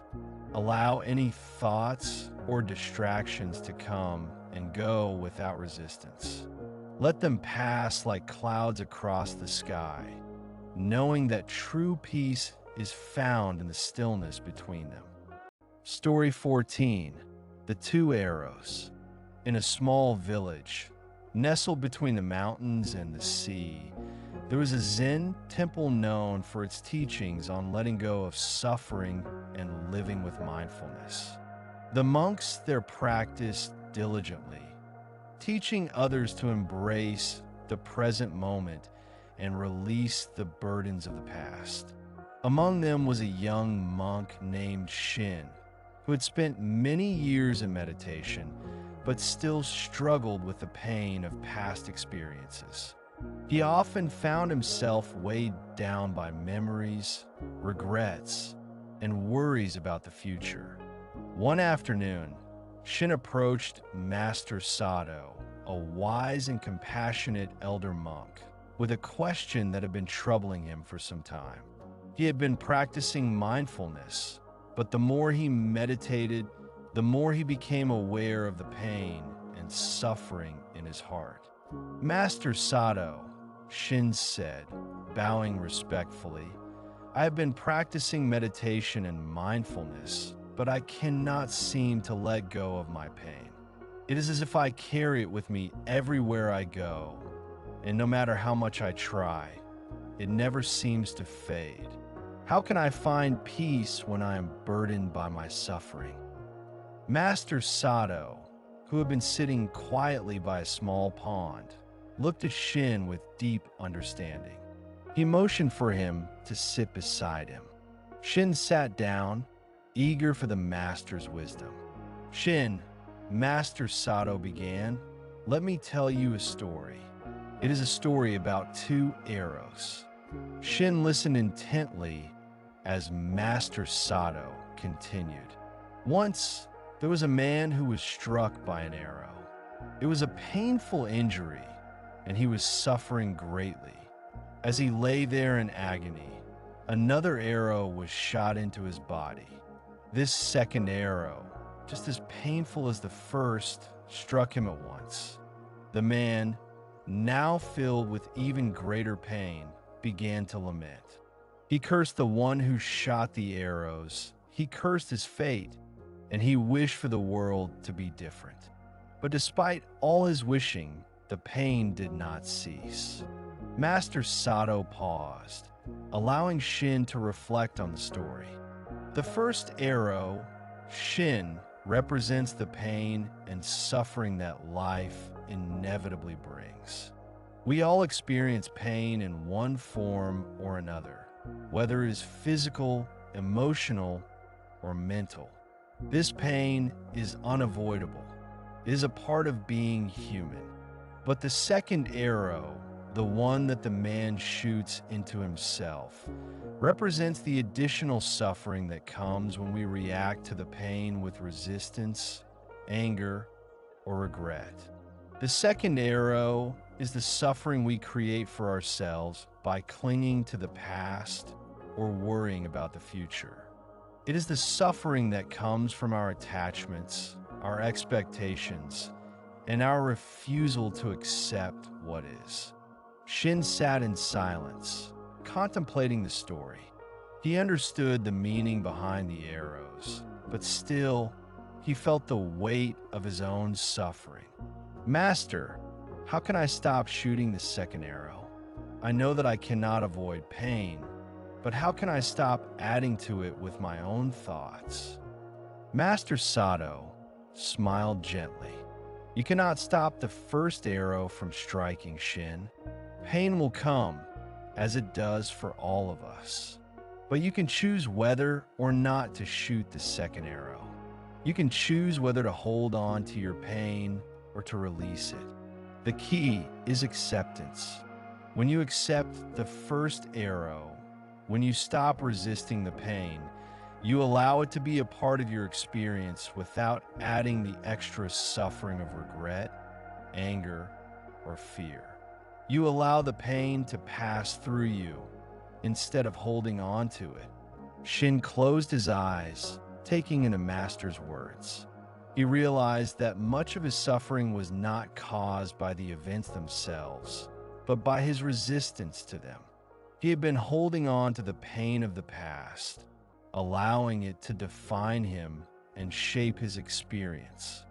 But now, he understood that by releasing his attachment to that pain, he could free himself from the second arrow. Master, Shin said, his voice calm, I see now. I have been shooting the second arrow all along, adding to my suffering. But I understand that I can choose to release it. I can choose to accept the pain and let it pass. Master Sato nodded, his eyes filled with compassion. Yes, Shin, when you stop adding to your suffering, you will find peace in the present moment. The second arrow is a choice. You do not need to hold on to the pain. You can choose to live without the added burden. Shin sat quietly for a while, feeling a deep sense of release. The weight on his heart began to lift as he let go of the need to carry his past wounds. He understood that peace did not come from avoiding pain, but from accepting it with grace and allowing it to pass through him without resistance. Reflection: in life, we all experience pain, whether it is physical, emotional, or mental. The first arrow is inevitable, but the second arrow is optional. It is the suffering we create for ourselves when we resist, cling to, or dwell on the pain. True peace comes when we stop adding to our suffering by accepting the pain that life brings, allowing it to pass without attachment. Take a moment now to reflect on your own life. Are you holding on to any pain or suffering from the past? Can you allow yourself to release the second arrow, to stop adding to the pain with resistance or regret? As you breathe, let go of any extra burdens and allow yourself to experience the freedom that comes from accepting life as it is. Story 15. The Master and the Student. At the foot of a great mountain, there stood a Zen temple known for its simplicity and profound teachings. The monks there were known for their discipline and deep understanding. Their practice focused on mindfulness, meditation, and wisdom. The head monk, Master Daigo, was renowned for his deep insight and humility, respected by all who sought his guidance. One day, a young student named Riku arrived at the temple, eager to learn the ways of Zen. He had studied many teachings and had heard of Master Daigo's wisdom. Filled with ambition, he was determined to master Zen quickly and become a great teacher himself. After several days of meditation and study, Riku approached Master Daigo with a question. Master, he said respectfully, I have been practicing diligently and reading many texts, but I still feel as though something is missing. What is the key to true understanding? How can I attain the wisdom you possess? Master Daigo smiled gently, his eyes kind but serious. Riku, come with me, he said. motioning for the young student to follow him. Together, they walked to a small garden behind the temple, where a humble wooden bench sat beneath a large, ancient tree. The tree's branches spread wide, its roots deep in the earth, a symbol of quiet strength and endurance. "Sit with me," Master Daigo said, and they both sat down in silence, the peaceful sounds of the garden filling the air. The birds chirped softly, and the rustle of leaves could be heard as a gentle breeze passed through the branches. Riku, eager for the answer he so desperately sought, could not contain his impatience. "Master," he said again, "I want to understand Zen. I want to be wise, to grasp the teachings. How can I reach the depth of understanding that you have?" Master Daigo looked at Riku, his gaze steady and calm. "You have already made a mistake, Riku," he said softly. Riku was taken aback. "What do you mean, Master?" "You are seeking wisdom as if it is a treasure to be acquired," Master Daigo replied. "You believe that understanding comes from knowledge, from reading books and acquiring information. But true wisdom is not something that can be grasped or held. It is like water in your hands. No matter how tightly you try to hold it, it slips through your fingers." Rika was confused. "But Master, how can I gain wisdom if it is not through study? What should I do?" Master Daigo smiled again, his eyes filled with understanding. "The key to true understanding lies not in accumulation, but in humility. It lies in the ability to approach life with a beginner's mind, open and receptive, free from the belief that you already know everything." The young monk sat in silence, pondering the words of his teacher. Master Daigo continued, "Zen is not about becoming something, but about seeing things as they truly are. When you come with an empty cup, without preconceived ideas or expectations, you open yourself to the wisdom that is always present. But when you come with a full cup, expecting to fill it, there is no space for anything new." Rika thought deeply about what Master Daigo had said. He realized that his desire for knowledge had made him blind to the simple truths that surrounded him. He had been so focused on achieving wisdom, on grasping it, that he had missed the quiet, natural wisdom that was already available to him in every moment. After a long pause, Master Daigo stood up and walked toward a small stone lantern in the garden. He reached down, picked it up, and placed it carefully on the ground in front of Riku. "Look at this stone lantern," Master Daigo said. "It is solid and simple, yet it holds the light.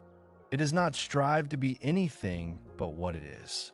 True wisdom, Riku, is like this lantern. It does not seek to shine. It simply shines because that is its nature. You do not need to become wise. You need to allow wisdom to reveal itself to you by simply being present, by being open." Riku stood up, feeling a deep sense of clarity and peace settle over him. He understood now that his pursuit of knowledge had been clouded by his attachment to the idea of becoming something. The true path was not about striving or accumulating, but about letting go, being humble, and allowing the wisdom of life to unfold naturally. He bowed deeply to Master Daigo. "Thank you, Master. I see now that true wisdom comes not from trying to grasp or acquire, but from letting go of the need to control and being open to what is already here." Master Daigo smiled warmly. "Good, Riku. Remember, the beginner's mind is the mind that is always open, always learning, always willing to see things as they truly are. When you let go of your attachments and expectations, wisdom will come, not as something you gain, but as something you experience in each moment. Reflection. Wisdom is not something that can be acquired through effort or knowledge alone. It comes from humility, from approaching life with a beginner's mind, open and receptive to the present moment. When we let go of our desire to control or grasp, we make space for the wisdom that is already within us to unfold. Sit quietly for a moment. Reflect on the idea of the beginner's mind. Imagine yourself without any preconceptions or expectations, simply open to whatever arises in the present moment. With each breath, let go of the need to know, to control, and allow yourself to experience life as it is, with humility and clarity. Story 16. The sound of one hand.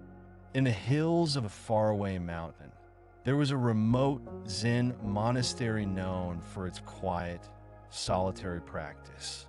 The monks there lived simply with few distractions, and their lives were dedicated to cultivating mindfulness and wisdom. They were known for their ability to go beyond the surface of things, to seek deeper truths hidden beneath the ordinary. One day, a young man named Taro, eager to understand the true nature of Zen, traveled to the monastery in search of enlightenment. He had heard of the great Zen master, Rashi Kru, who was renowned for his profound teachings and clarity. Taro was filled with excitement and anticipation, eager to learn the deep secrets of Zen. Upon his arrival, Taro bowed before Master Kru and humbly asked, "Master, I have heard that Zen holds the key to understanding the true nature of life. How can I find the wisdom that you have?" Rashi Kru, who was known for his enigmatic nature, looked at Taro with a gentle gaze. "You are welcome to stay and learn," he said. "But first, you must answer a question I will ask you." Taro, eager for an answer, nodded quickly. "Of course, Master. I will do my best." Rashi Kru's eyes twinkled with a quiet smile as he asked, "What is the sound of one hand clapping?" Taro, startled by the question, furrowed his brow in confusion. He had heard many things about Zen, but this was unlike anything he had encountered before. He thought deeply, trying to come up with an answer, but no matter how hard he tried, he could not find a solution. "What do you mean, Master?" Taro asked hesitantly. "How can one hand clap? Isn't clapping the sound of two hands coming together?" Rashi Kru smiled gently. "Exactly. And yet, I have asked you about the sound of one hand clapping. Do you understand?" Taro was silent for a long time, his mind racing with thoughts, trying to make sense of the question. It seemed illogical, impossible. He had been seeking wisdom, but this question only led him into deeper confusion. His mind struggled to grasp what the master was asking. "I don't understand, Master," Taro said after a long pause. "How can there be a sound without two hands?" Rashi Kru nodded slowly, his voice calm. "That is the nature of Zen. It does not rely on logic or the ordinary way of thinking. The question I asked you is not meant to have a simple answer. It is a way to help you break free from your conventional thinking, to help you see that reality is not always as it appears. You're looking for answers in the world of concepts and dualities, like the idea of two hands clapping. But Zen teaches us that true understanding comes when we let go of these dualities, when we let go of the need for logical answers." Taro sat in silence, the question still echoing in his mind. He realized that he had been trying to grasp an answer with his mind, but the question was pointing to something deeper, something beyond thought. Rashi Keru continued, Zen is not about finding answers to questions. It is about seeing beyond the questions themselves. When you stop searching for answers in the conventional way, you open yourself to the true nature of things. The sound of one hand clapping is not something you can grasp with your mind. It is something you must experience directly, beyond thought. Taro sat quietly for a long time, his mind slowly beginning to quiet. He felt a sense of release as he stopped trying to figure out the question. He realized that his mind, filled with concepts and dualities, was preventing him from experiencing life as it truly was. He let go of the need for an answer and simply sat in the silence of the present moment. After some time, Taro looked up at Master Kuru and bowed deeply. Master, I understand now. The answer is not in the question, nor in the mind. It is in the experience of the present moment, beyond the need for answers. Rashi Keru smiled, his eyes filled with quiet approval. Exactly, Taro. The sound of one hand clapping is not something to be understood, but something to be experienced. Zen is not about finding answers. It is about letting go of the need for answers and simply being present with what is. Reflection. The sound of one hand clapping teaches us that the mind, with all its concepts, dualities, and logical frameworks, cannot grasp the deeper truths of life. True understanding comes when we let go of the need to understand and simply experience the present moment. It is in this space of non-grasping that the true nature of reality is revealed. Take a moment now to sit quietly. Let go of the need to understand, the need to grasp, and simply be present. Allow your mind to rest without trying to solve anything or figure anything out. Simply breathe, and in that simplicity, experience the peace that comes from being in the present moment, without attachment or expectation. Story 17, The Gift of the Empty Bowl. In a distant village, nestled among rolling hills and vast fields of rice, there stood a Zen temple that was known for its simplicity and deep sense of peace. The temple's monks lived humbly, tending to the gardens and practicing meditation. Their lives were devoted to the practice of mindfulness, and their hearts were filled with compassion for all beings. One cold winter morning, a young monk named Kento was given a task by the head monk, Master Iori. Kento had been studying the teachings of Zen for several years, but he was still struggling with the concept of true generosity. He often gave what he thought was enough, food, time, or small kindnesses, but he felt something was missing. He sensed that generosity went beyond simply giving, and he was eager to understand the deeper meaning of it. Master Iori, Kento asked one day, I have been practicing giving, but I feel I do not fully understand what it means to give with an open heart. How can I truly be generous? Master Iori, who had a calm, radiant presence, looked at Kento with kind eyes. You must learn to give not from what you have, but from who you are. True generosity is not measured by what you can offer, but by the openness of your heart. Come, I will show you something. Master Iori led Kento to a small village nearby, where they were greeted by villagers who knew them well. The cold wind of winter blew through the village, and many of the villagers were struggling with the harsh weather.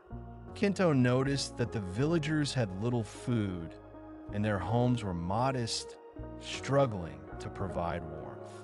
Master Iori walked into a humble cottage where an elderly woman named Yuki lived alone. She was known in the village for her generosity, even though she had little to give. Master Iori greeted her with a warm bow, and Kento followed. "Yuki," Master Iori said gently, "we have come to visit you, and I have a request." Yuki, who had a kind but weary face, looked up with a smile. "Of course, Master. How can I help?" Master Iori motioned to Kento. "Kento has been struggling with the true meaning of generosity. I ask that you help him understand what it means to give freely." Yuki looked at Kento with eyes full of wisdom. "Generosity comes not from abundance, but from the heart. Let me show you." She walked over to a small shelf and picked up an empty bowl. "This is all I have to give," she said, holding it out to Kento. "But it is not empty in the way you think. It is full of love, full of care, full of a heart that wishes only to share what it can. Take this bowl and give it to another without expecting anything in return." Kento took the bowl from Yuki's hands, feeling its lightness. It was not a bowl of food or money. It was just a simple, empty bowl. But there was something in it, something that Kento could not explain. He looked at Master Iori, who smiled and nodded, encouraging him to continue. Kento left the cottage, carrying the bowl carefully in his hands as he walked through the village. He passed several people who were struggling, some without enough food, others without warm clothes. But no one seemed to notice the young monk and the empty bowl he carried. After some time, Kento came upon a young woman sitting by the side of the road. She appeared ill, her hands trembling with cold, and her clothes were tattered from the winter winds. Kento felt a deep pull in his heart, and without thinking, he knelt down beside her. "Are you in need of warmth, sister?" he asked softly. The young woman looked up at him with surprise in her eyes. "Yes," she said weakly, "but I have no money, no food, and no way to repay you." Kento smiled gently and held out the empty bowl. "I have nothing to give except this," he said. "Take this bowl and keep it as a symbol of love and care. There is no need for repayment. It is given freely from the heart." The young woman's eyes filled with tears as she accepted the bowl, holding it in her hands as if it were the most precious thing she had ever received. "Thank you," she whispered. "You have given me more than food or warmth. You have given me hope." Kento stood and walked back to the temple, his heart lighter than it had been in years. He returned to Master Iori, who was waiting by the door. "Master," Kento said, bowing deeply, "I now understand. The bowl was not empty because it lacked material things. It was empty because it was full of love, full of care. The true gift was not in what I gave, but in the openness of my heart to give freely, without expectation." Master Iori smiled, his eyes full of kindness. "Yes, Kento, true generosity comes from heart. It is not the things we give that matter, but the love with which we give them. When we give freely, without expectation or attachment, we open our hearts to the world." Reflection: generosity is not about the amount we give, but the quality of our giving. It is not about the material things we offer, but the love and care we pour into the act of giving. True generosity comes from an open heart, ready to give without expecting anything in return. Take a moment now to reflect on the ways you give in your life. How can you offer your heart more freely, without attachment or expectation? With each breath, Allow your heart to open wider, ready to share the love and care that is already within you. Story 18, The Quiet Stream. In a lush valley surrounded by towering mountains, there flowed a small stream. Its waters were clear, sparkling in the sunlight as they wound their way through the forest, weaving between rocks and over fallen leaves. The sound of the stream was peaceful, soft, and constant, as though it had been flowing forever. Near the stream, in a humble wooden hut, lived a wise old monk named Kenji. He had lived alone for many years, and his life was simple, marked by daily walks along the stream and long hours of meditation by its side. The villagers nearby often came to him for advice, and his teachings, though few in words, were profound and deeply rooted in the nature of life itself. One day, a young man named Haru came to the hut seeking the wisdom of Master Kenji. Haru had heard of the monk's insight and had traveled from a distant village, eager to find the peace he had been searching for. He had read many books, studied many teachings, and practiced meditation, but still, he felt restless. He couldn't seem to quiet his mind or find the lasting peace that he sought. Master Kenji, Haru said, bowing respectfully, "I've been practicing meditation and seeking the way for many years, but my mind remains troubled. I feel like I'm always fighting against the current of life, try to control my thoughts, my emotions, and my circumstances. How can I find peace when I feel so overwhelmed?" Master Kenji, who had been sitting silently by the stream, looked up at Haru with kind eyes.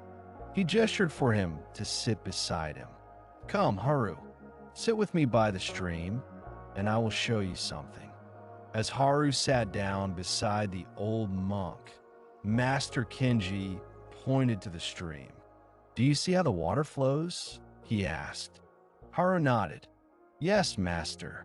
The water flows smoothly, without hesitation, over the rocks and around the obstacles in its path." "Exactly," Master Kenji replied. "The stream does not struggle against the rocks or the twists in its path. It simply flows. It does not fight the obstacles, nor does it resist the direction it must go. It moves with the current of life, accepting each bend and curve without attachment or judgment." Haru watched the water carefully, feeling a sense of stillness settle in his heart as he observed the gentle flow. "But Master," he asked, "how can I flow like the stream? I feel as though I'm always fighting against life, trying to control everything around me. How do I learn to stop resisting and flow with the current?" Master Kenji smiled gently. "You are like the stream, Haru. Life is like the current, always moving, always changing. You cannot control it, nor can you fight against it. The more you resist, the more you struggle, the more you create turbulence in your mind. Peace comes when you stop fighting the current and allow yourself to flow with it." Haru sat silently, contemplating the monk's words. "But what if the current takes me to places I do not want to go?" he asked. "What if it carries me to difficulties or challenges I do not want to face?" Master Kenji chuckled softly. "The stream does not choose where it flows, Haru. It simply flows with the path it is given. But in its flowing, it finds peace because it does not resist. Life will carry you through difficulties and challenges, but they are not obstacles to be fought. They are part of the flow. When you accept them, you can move through them with grace, just as the stream moves around the rocks." Haru looked at the water once more, feeling the quiet wisdom of the stream wash over him. He realized that, like the stream, he had been struggling against the current of life, fighting against his circumstances, his emotions, and his thoughts. But now he understood that peace was not found in resistance, but in acceptance. "Master," Haru said, his voice calm, "I see now. I do not need to control the current of life. I only need to allow myself to flow with it, without resistance." Master Kenji nodded. "Yes, Haru. The more you let go of the need to control, the more you will find peace. Life will always move, and you will always move with it, as long as you allow yourself to flow." Reflection: like the stream, we cannot control the flow of life. We cannot stop the changes, the challenges, or the obstacles that come our way. But we can choose how we respond. True peace is found not in fighting against life, but in accepting it as it is and flowing with it, like water moving around the rocks. Take a moment to sit quietly. Imagine yourself as the stream, flowing gently, without resistance, through the twists and turns of life. With each breath, let go of any struggle or attachment. Allow yourself to flow with the current of the present moment, knowing that peace comes when we stop fighting against the flow. Story 19. The Moon in the Water. In the heart of a tranquil forest, there stood a small Zen temple by the edge of a serene pond. The surface of the water was perfectly still, reflecting the moon's soft, silver glow as it rose in the sky. The temple's monks often meditated by the pond, finding peace in its quiet presence and the beauty of the moon's reflection on the water. One evening, a young monk named Sora approached the pond, feeling troubled by the distractions of his thoughts. He had been practicing diligently, but his mind remained restless. No matter how much he meditated, he could not quiet his mind, and he often felt lost in his own thoughts and desires. Sora sat down by the pond, his gaze fixed on the moon as it shimmered on the water. The stillness of the night, the cool breeze, and the quiet reflection of the moon seemed to offer a sense of peace, yet his mind remained unsettled. After a long while, Master Tetsu, the head monk, approached Sora. He, too, sat beside the young monk, gazing at the moon and the water. Master Tetsu said nothing for a few moments, allowing Sora to settle into the quiet. "Master," Sora finally spoke, his voice heavy with frustration. "I have been practicing for so long, yet my mind is always full. I cannot find peace. Even when I try to focus on the present moment, my thoughts keep pulling me away. I do not know how to find the stillness I seek." Master Tetsu smiled gently and pointed to the moon's reflection on the water. "Do you see the moon, Sora?" he asked. Sora nodded, his eyes fixed on the moonlit water. "Now watch closely," Master Tetsu continued.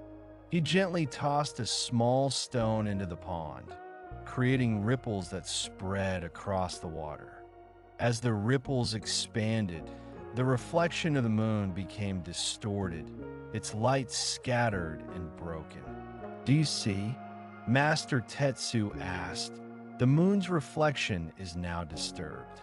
The ripples have altered its image." Sora nodded, understanding the metaphor, but he was still confused. "Yes, Master. The reflection is no longer clear. But what does this have to do with my mind?" Master Tetsu pointed again to the water, where the ripples had begun to fade. Slowly, The surface of the pond became still again, and the moon's reflection returned to its perfect clarity. "Now," said Master Tetsu, "observe what happens when the ripples subside. The reflection becomes clear once again. The moon has not changed. It is the same as before. Only the surface of the water has been disturbed." Sora sat in silence, watching the water return to stillness.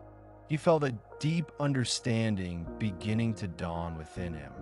"Your mind, Sora, is like this pond," Master Tetsu explained. "When your thoughts are restless, like the ripples in the water, your perception of reality becomes distorted. You see things not as they are, but through the disturbance of your mind.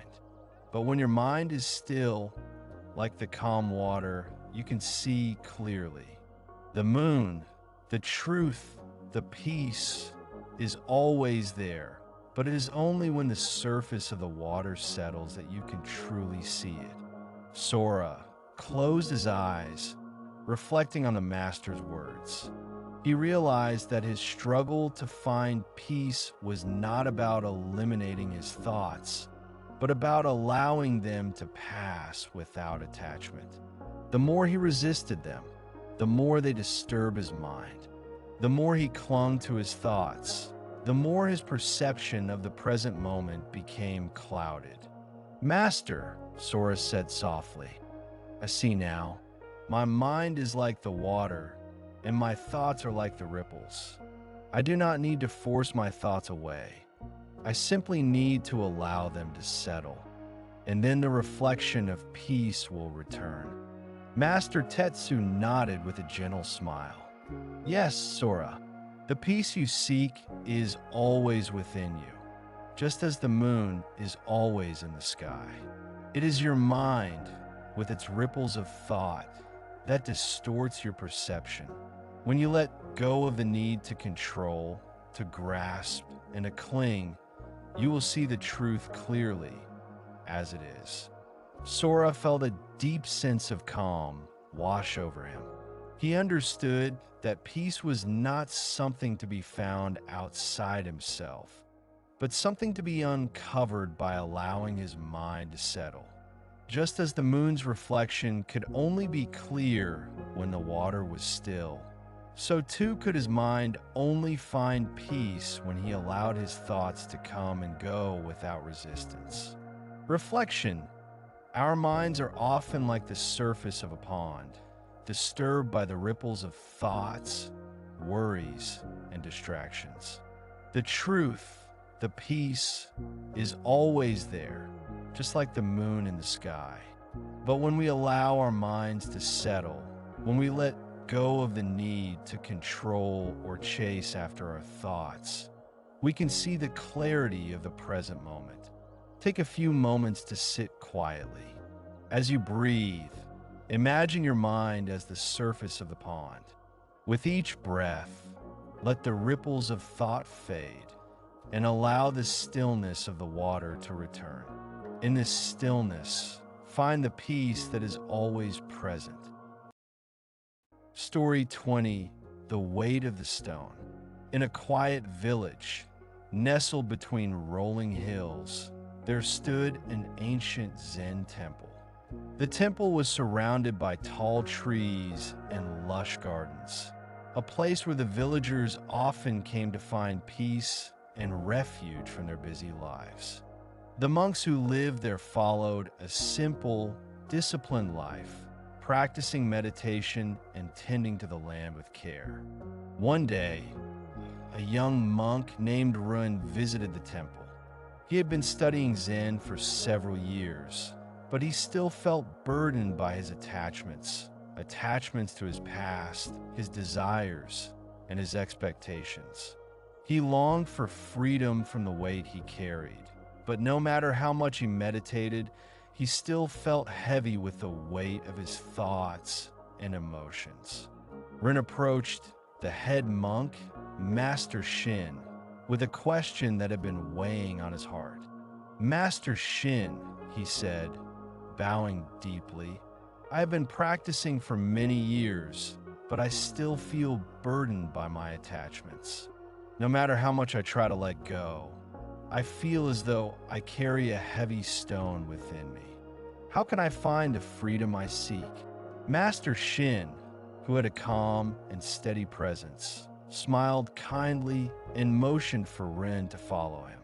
Together, they walked out of the temple and into the forest, where the air was cool and the trees whispered softly in the wind. "Come," Master Shin said, "I will show you something." They walked for some time until they reached a small clearing in the forest. In the center of the clearing, there was a large stone sitting in the middle of the path. Master Shin pointed to the stone and then looked at Ren. "Pick up the stone," he instructed. Ren, eager to understand, knelt down and lifted the heavy stone. It was large and cold, its surface rough beneath his fingers. As soon as he stood, he could feel the weight of the stone pressing down on him, making him feel unbalanced and tired. The stone was heavy, and it seemed to grow heavier with each step. Master Shin walked ahead, and Rin followed, carrying the stone with him. As they walked, the weight of the stone became unbearable. Ren struggled, feeling the strain in his arms and shoulders. He could feel his energy draining as the burden grew heavier with each step. After some time, Ren could not bear any longer. He stopped, panting, and turned to Master Shin. "Master, I cannot carry this stone any longer. It is too heavy. I feel like I will collapse under its weight." Master Shin turned and smiled gently at Ren. "Let me ask you a question, Ren. How long do you think you must carry this stone?" Ren frowned, confused. "I do not know, Master. I thought I would carry it until I reached the end of the path." Master Shin nodded. "But do you realize that you are not required to carry the stone the entire way? The stone is not a part of your path. It is only something you have chosen to carry. You are free to put it down whenever you wish." Ren's eyes widened as he understood. "But Master, I thought the stone was part of my journey. I thought I had to carry it to bear it with me." Master Shin smiled, walking over to Ren and placing a hand on his shoulder. "The stone is not your burden, Ren. It is only a weight you have chosen to carry. You do not need to carry it if it no longer serves you. When you are ready, you can let it go." Ren stood there, still holding the stone, but now he felt a shift within himself. He realized that he had been carrying the stone of his attachments for so long that he had forgotten it was something he could choose to release. The weight of the stone had been the burden of his own choices, not something imposed upon him by the world. With Master Shin's guidance, Ren gently set the stone down on the ground. As soon as he did, he felt a sense of lightness flood through him. The burden was gone. His shoulders, once heavy and tense, now relaxed, and his steps felt lighter as he walked. Master Shin turned to Ren and said, "You see, Ren, the weight of the stone was never the problem. The problem was your attachment to it. When you let go, you free yourself from its burden. The same is true for the attachments in your mind, the thoughts, the fears, the regrets. You're free to let them go, just as you let go of the stone." Ren nodded, his heart lighter and his mind clearer. He understood now that the weight of his attachments had been his own creation. It was not the world that burdened him. It was his own refusal to release what no longer served him. By letting go, he had found freedom. Reflection: we often carry burdens in life, attachments to the past, to our desires, and to our fears. These attachments feel heavy, like a stone that weighs us down, preventing us from moving freely. But the truth is, we are not required to carry these burdens. We can choose to let them go whenever we are ready. Take a moment to sit quietly. Think of the stones you are carrying in your own life, attachments, worries, or regrets that weigh you down. With each breath, imagine yourself setting down each stone one by one. Feel the freedom that comes from releasing what no longer serves you. Story 21. The Circle of Life. In a quiet valley, nestled between tall mountains, there was a Zen temple known for its deep connection to the cycles of nature. The monks who lived there practiced mindfulness not only through meditation, but by observing the natural rhythms of the earth, how the seasons changed, how plants grew, and how life flowed in a constant cycle of birth, growth, and transformation. One spring morning, a young monk named Takashi approached the head monk, Master Ryo, with a question. Takashi had been practicing for several years, but he still struggled to understand the deeper interconnectedness of life. He often felt isolated in his own thoughts, unable to fully grasp the unity of all things. Master Ryo, Takashi asked, bowing respectfully, I've been meditating on the interconnectedness of life, but I cannot seem to understand how all things are truly connected. How can I see the unity in life when everything seems separate? The seasons change, the animals live and die, and the flowers bloom and wither. What is the true meaning of the circle of life?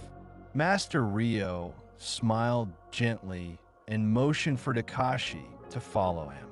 Together, they walked to a small clearing in the forest, where a stream flowed gently between smooth stones, its water clear and sparkling in the morning light.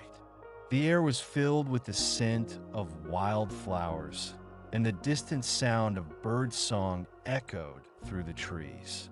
Do you see the stream, Takashi? Master Ryo asked, pointing to the flowing water. Takashi nodded. Yes, Master. The water flows gently through the rocks, constantly moving. Master Ryo continued. The stream is like the circle of life. It flows, but it is never the same. The water that passes through this point will never return. It flows onward, nourishing the plants, animals, and all life it touches. But it is never lost. The water becomes part of the earth, the sky, the clouds, and eventually it will return again in another form. Life is like this stream, constantly flowing, constantly changing, but always connected. Takashi looked at the stream with a new understanding. So, Master, you are saying that life is a continuous cycle, and even though things change, they are always part of something greater. Master Ryo smiled. Exactly. Just as the water in the stream flows and returns, so do the cycles of life.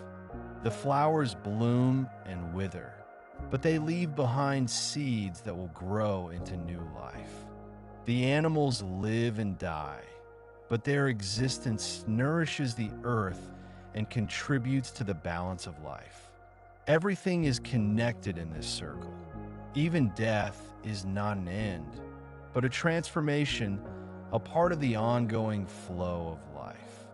Takashi sat quietly, reflecting on the master's words.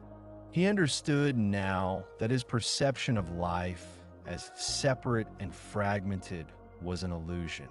Everything in nature was connected, part of an ongoing cycle of birth, growth, death, and rebirth.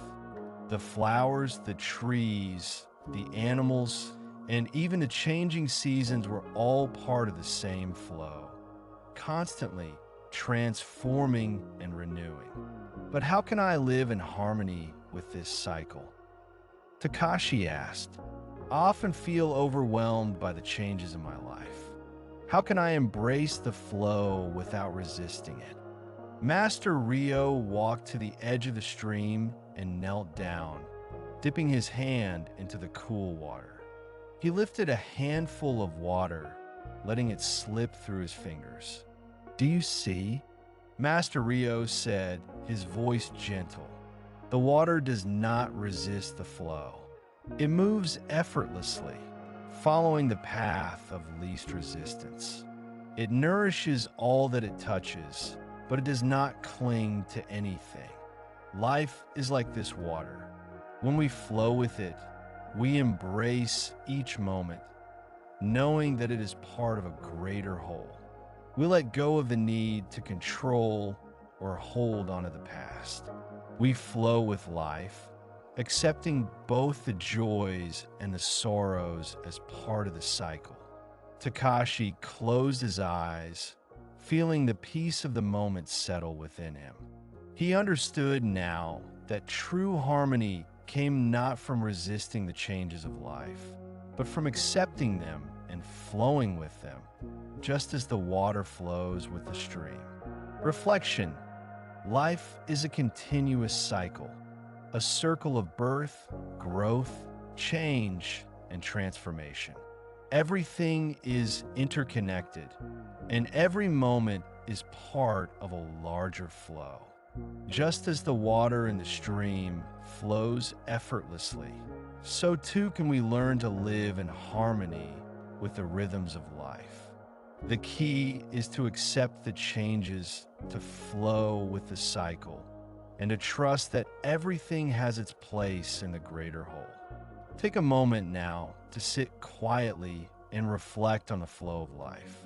Imagine yourself like the water in the stream, moving gently with the current, embracing the changes without resistance. Allow yourself to feel connected to the larger cycle of life, knowing that every moment is part of the greater whole.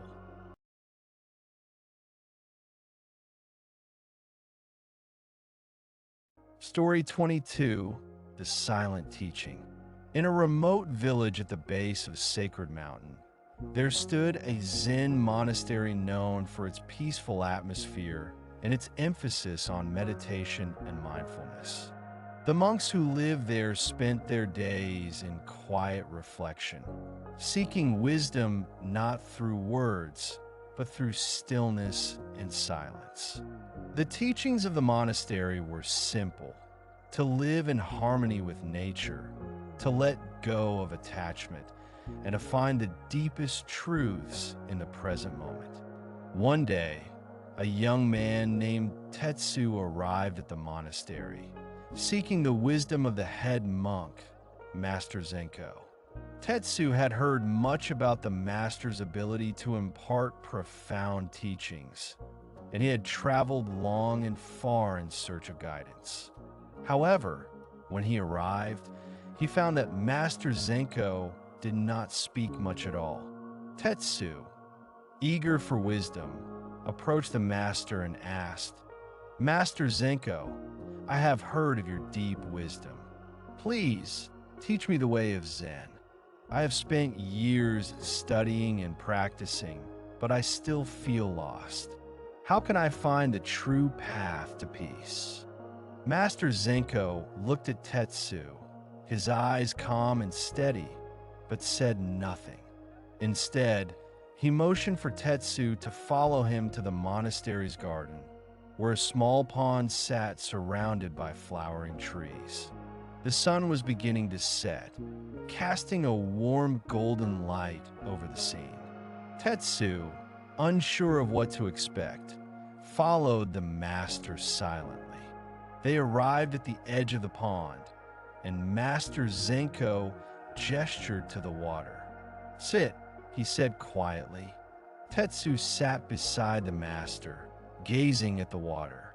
He noticed the ripples created by the gentle breeze, The reflection of the trees and sky on the surface of the water, and the stillness of the moment. Yet, there was no teaching, no words to guide him. Only silence. For what seemed like hours, Tetsu sat there, uncomfortable with the lack of words. He had come seeking answers, seeking teachings that would help him understand Zen, but the master had not spoken. The silence felt heavy, and Tetsu grew restless. Finally, unable to bear it any longer, Tetsu spoke. "Master Zenko, I have been sitting here for so long, and you have not said a word. How can I learn the way of Zen if you do not teach me?" Master Zenko turned to him, his face still serene. "Tetsu," he said softly, "what have you learned in this silence?" Tetsu paused, his mind racing. I have learned to sit still, but there are no answers. I feel as though I'm waiting for something, but nothing comes." Master Zenko nodded slowly. "Yes, Tetsu, you are waiting for something. You are waiting for words, for answers, for teachings. But the greatest teaching of all is found in the silence. The wisdom you seek is not something that can be spoken. It is something that must be experienced, something that arises when you quiet your mind and listen deeply."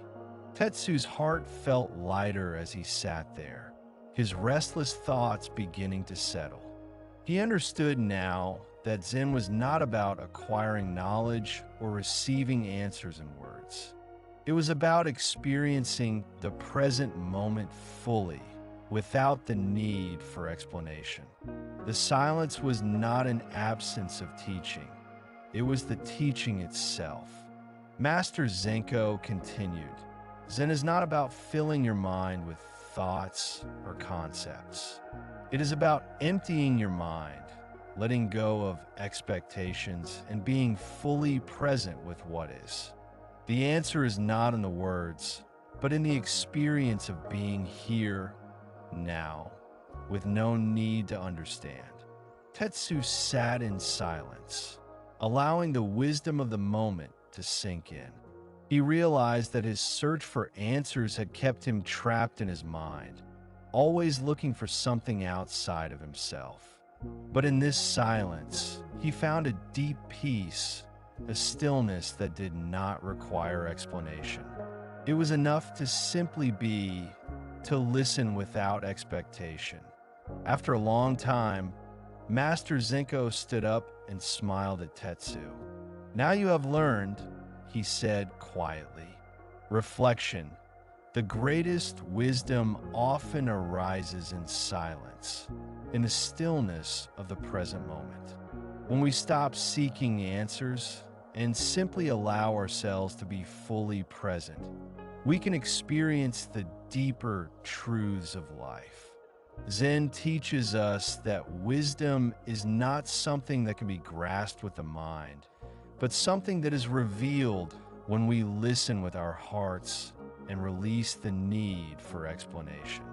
Take a moment now to sit quietly, just as Tetsu did by the pond. Let go of the need to find answers or understand. Simply listen to the world around you, the sounds, the stillness, the rhythm of your breath. In this silence, you may discover the peace and wisdom that has always been within you. Story 23, The Empty Jar. In a small village at the foot of a towering mountain, there stood an ancient Zen temple, famous for its tranquil beauty and the wisdom of its monks. The temple was simple, with wooden beams, a straw roof, and a peaceful garden where the monks often meditated. It was a place where the villagers came for solace and to seek guidance in their lives. One day, a young man named Kazuo arrived at the temple, eager to find peace. He had heard of the master, Rashi Taro, whose teachings had brought clarity to many who were struggling with life's challenges. Kazuo had studied many teachings, read many books, and practiced meditation, but he still felt restless, as though something was missing. He had heard that Rashi Taro could provide the answers he sought. Kazuo approached the old monk in the garden, where he was quietly tending to a small patch of vegetables. After a brief bow, Kazuo asked, "Rashi Taro, I've been seeking peace for many years, but my mind is still restless. I have studied many teachings, but I feel I am not yet free. What should I do to find true peace?" Rashi Taro looked up from his work and smiled gently, his eyes full of understanding. He motioned for Kazuo to sit next to him on the wooden bench nearby. "I will give you something to do," Rashi Taro said, his voice calm and measured. "You will find peace not in learning more, but in letting go of what you already hold." Kazuo, confused but willing to follow the master's advice, nodded eagerly. "What do you want me to do, master?" Rashi Taro stood up, walked to a shelf in his small room, and retrieved a heavy earthen jar. He placed it in front of Kazuo, who stared at it in curiosity. "Take this jar," Rashi Taro said, "and fill it with water from the river." Kazuo took the jar and hurried to the river, feeling eager to complete his task. He returned shortly, the jar full of water, and set it down before Rashi Taro. "Now, I want you to pour out the water," Rashi Taro instructed. Kazuo did as he was told, emptying the jar carefully. He set the jar back down before the master, expecting to be given another task. "Now, fill it again," Rashi Taro said. Kazuo, still puzzled, filled the jar with water once more and set it down in front of the master. "Good," Rashi Taro said. "Now pour it out again." Kazuo did as instructed, but after several repetitions, he began to grow frustrated. The task seemed pointless. He had filled the jar and emptied it so many times, and yet there was no end to it. His impatience began to rise, and his mind became clouded with thoughts of the endlessness of the task. "Master, why do you ask me to do this?" Kazuo finally asked, his voice tinged with frustration. "I have filled the jar, emptied it, and filled it again, but nothing has changed. I do not understand the purpose of this task." Rashi Taro smiled, his eyes filled with gentle wisdom. "Kazuo, you're like this jar. Your mind is filled with thoughts, worries, and beliefs.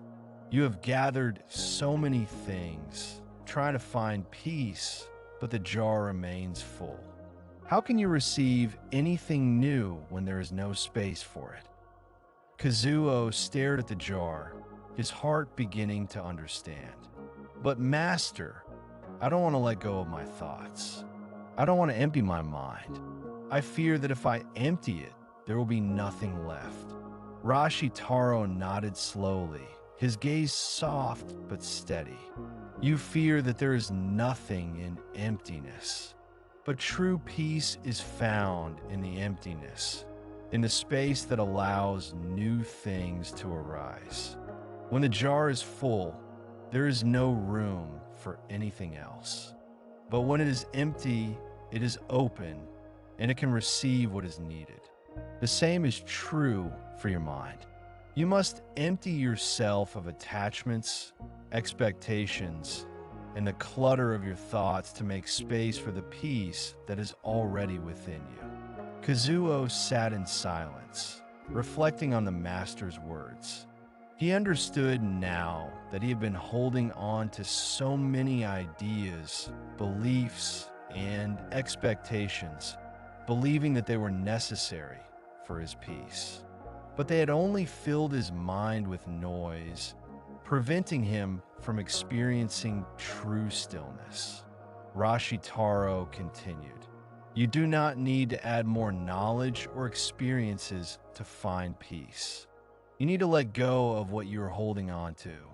The more you cling to the past, to your thoughts, and to your desires, the less room there is for peace to enter.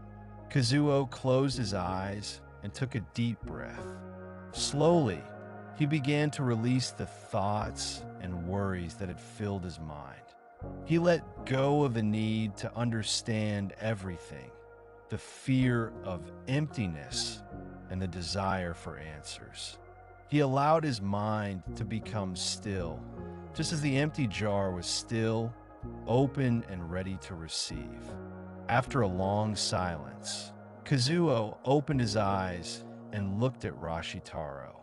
I understand now. Peace is not something I need to add to my life. It is something I need to make room for by letting go of the distractions that fill my mind. Rashitaro smiled warmly. Yes, Kazuo. True peace comes from releasing what is not needed.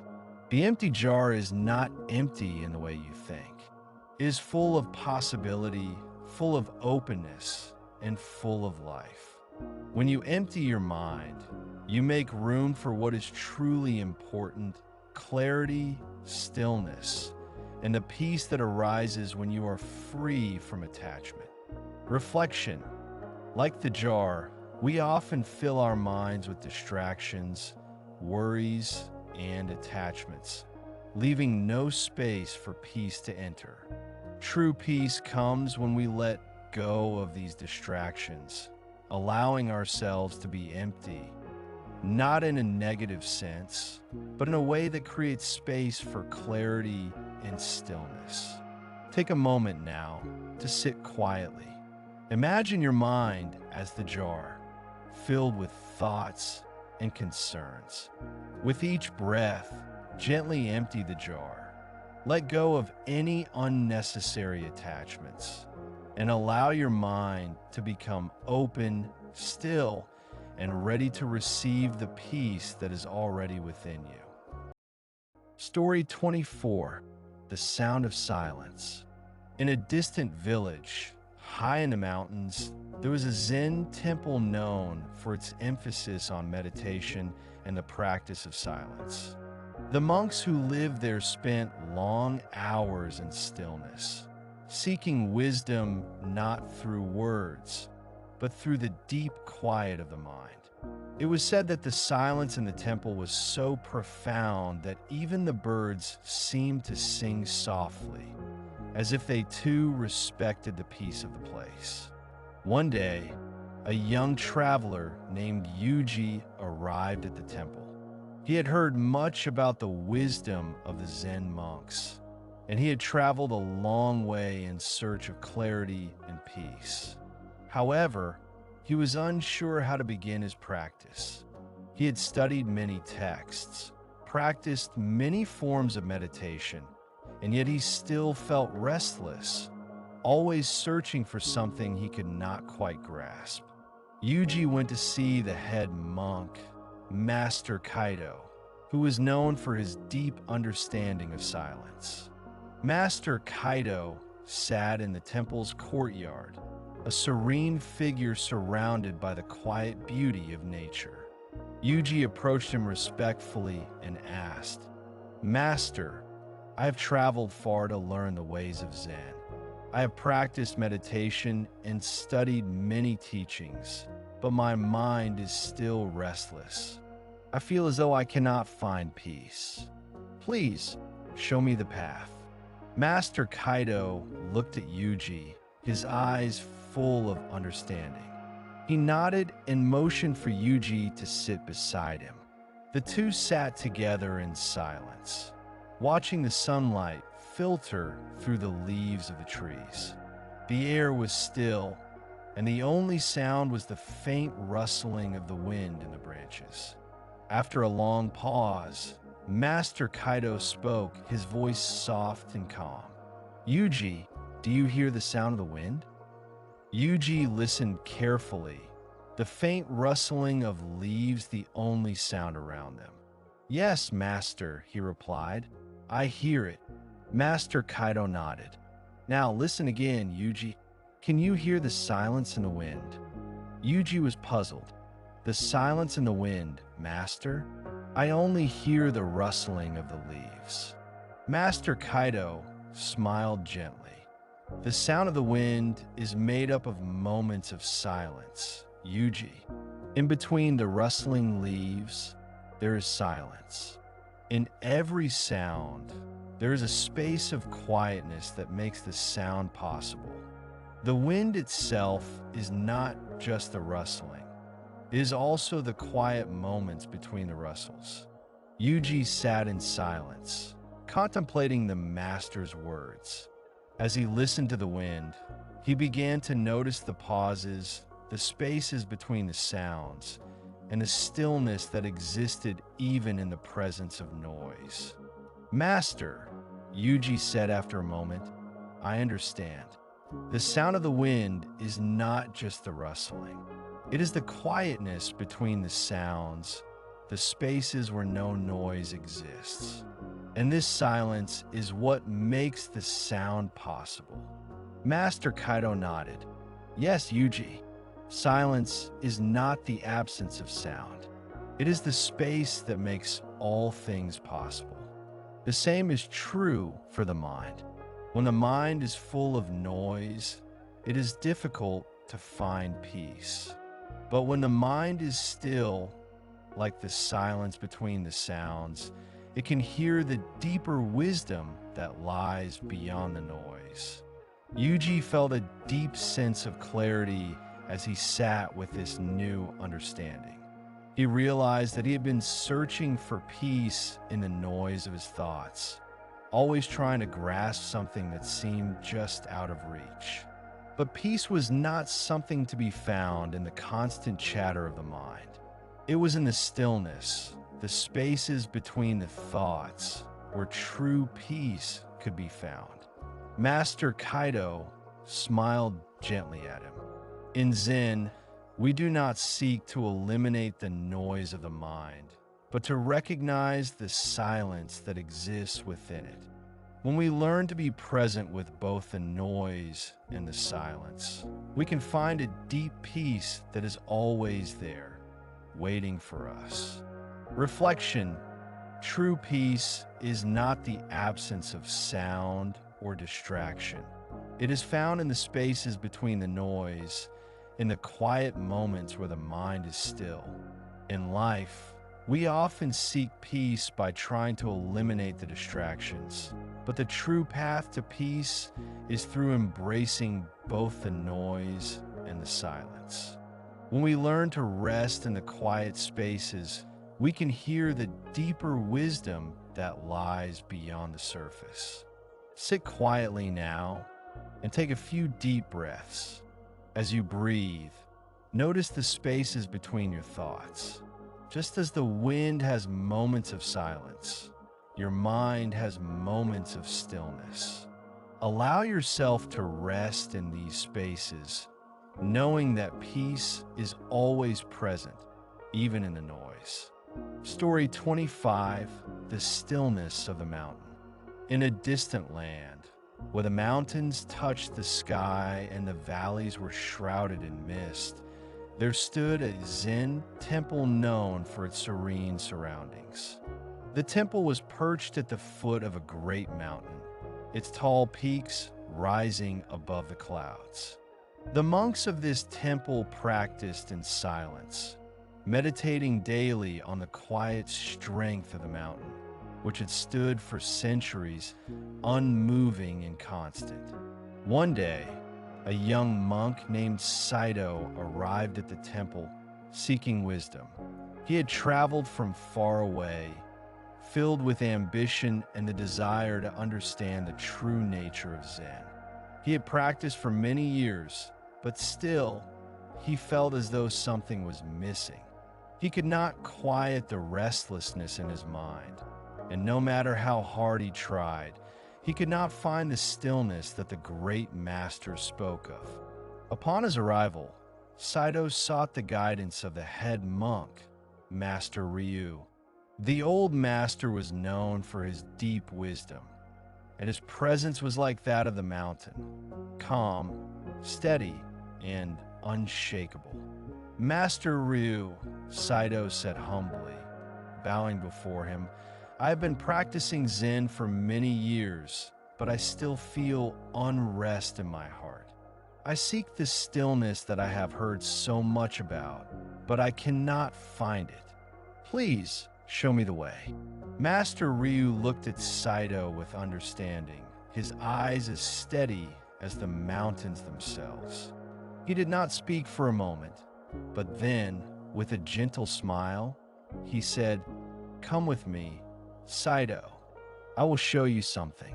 Saito followed Master Ryu up the steep path leading to the top of the mountain.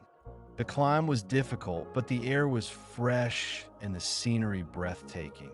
As they walked, the sounds of the village below grew distant, and the only sound was the wind whispering through the trees.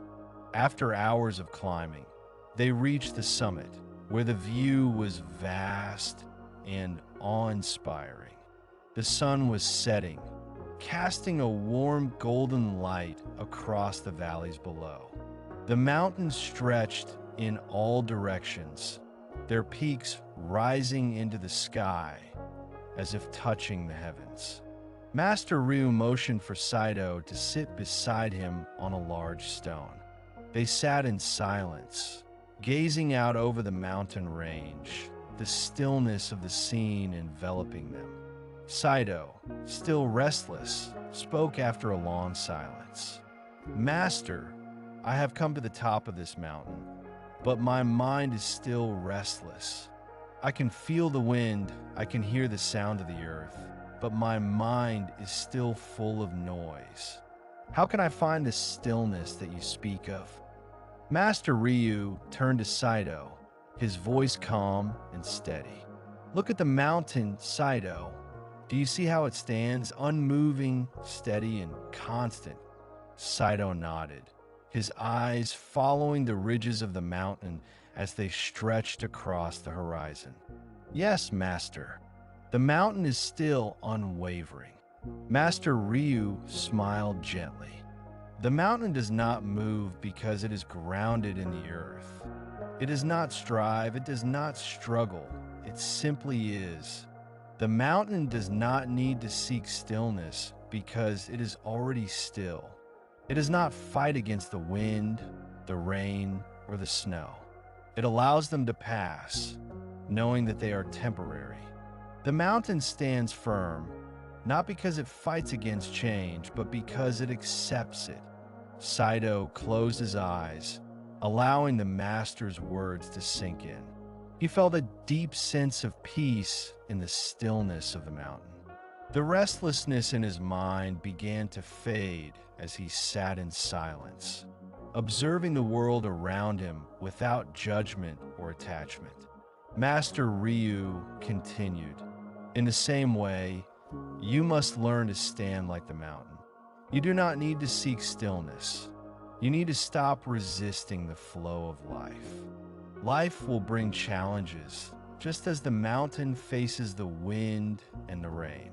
But if you learn to accept them without attachment, without resistance, you will find the stillness that is always within you. Saito felt the weight of his thoughts begin to lift. He realized that his mind had been like a storm, always moving, always restless. He had been trying to force it to be still, but true stillness came when he stopped fighting against it, when he allowed his thoughts to come and go without clinging to them. After a long silence, Saito opened his eyes and looked at Master Ryu. Master, I see now. The stillness is not something I need to chase after. It is something that is always present beneath the noise of my mind. I only need to stop resisting, to accept life as it is, and the stillness will naturally arise. Master Ryu nodded, his eyes filled with quiet approval. Yes, Saito, when you stop striving, When you stop fighting against life, you will find the stillness that has always been there, waiting for you. Like the mountain, you do not need to move to find peace. You need only to be still, grounded in the present moment. Reflection: the mountain stands firm, not because it resists the winds or the storms, but because it simply allows them to pass. In the same way, peace is not found by fighting against life's challenges, but by accepting them and allowing them to pass through us. True stillness comes when we stop resisting the flow of life and simply rest in the present moment as we are. Take a few moments to sit quietly. Imagine yourself like the mountain, steady, unmoving, and calm. Allow any thoughts or distractions to pass through you, like the wind or the clouds. In this stillness, feel the peace that arises from simply being present, without striving or struggling. Throughout our journey, we have traveled through stories of wisdom, stillness, acceptance, and transformation. Each story has guided us gently toward the realization that peace is not something to be attained, but something to be uncovered through mindful awareness, letting go of distractions, and embracing the present moment. In these teachings, we have learned that true peace is found not in seeking something outside ourselves, but in releasing the need to control, in emptying ourselves of unnecessary burdens, and in accepting the flow of life as it is. The mountain, the stream, the silent teaching of the Master all remind us of the wisdom and stillness, the freedom that comes with letting go, and the beauty that arises when we stop struggling and simply be. As we return from these stories, we are reminded that our minds are like a pond, a stream, a bowl, constantly being filled, disturbed, and emptied. Yet, peace is always there, like the reflection of the moon, waiting for us to clear away the ripples. The path to understanding is not a path of accumulation, but a path of release, of letting go of the unnecessary, of recognizing the wisdom in silence, and of flowing with the rhythm of life. To walk the Zen path is to understand that we are part of a greater whole, interconnected with all things. It is to live in the moment, without clinging to the past or chasing the future. Just as the moon reflects on the still pond, so does wisdom arise in the quiet spaces between our thoughts, in the stillness we cultivate in our hearts. Now, as we end this journey, let's take a moment to reflect. What do we let go of? What burdens can we release? How can we cultivate more space for peace in our lives, without seeking, without striving, but simply being? Let us sit in this moment, free from the need for answers, free from the need for change. Let us simply be in the stillness, knowing that peace is always within us, waiting to be embraced. Take a deep breath in, and as you exhale, feel any tension begin to release. Imagine yourself like the still pond, calm and serene, reflecting the world as it is. With each breath, allow your mind to become clear, your heart to soften, and your body to relax into the present moment. As you breathe, let go of the need to do, to control, or to understand. Allow yourself to simply be, knowing that in this stillness, peace is already present. Feel the weight of any burdens lift and rest in the freedom of this moment. Trust that just as the stream flows, your life is unfolding perfectly, and all you need to do is flow with it. When you're ready, gently open your eyes, carrying the stillness within you. May the wisdom of the stories you've heard today guide you on your journey toward peace, clarity, and true understanding. Thank you for walking this path. May you always find stillness, even in the noise, and peace, even in the storm.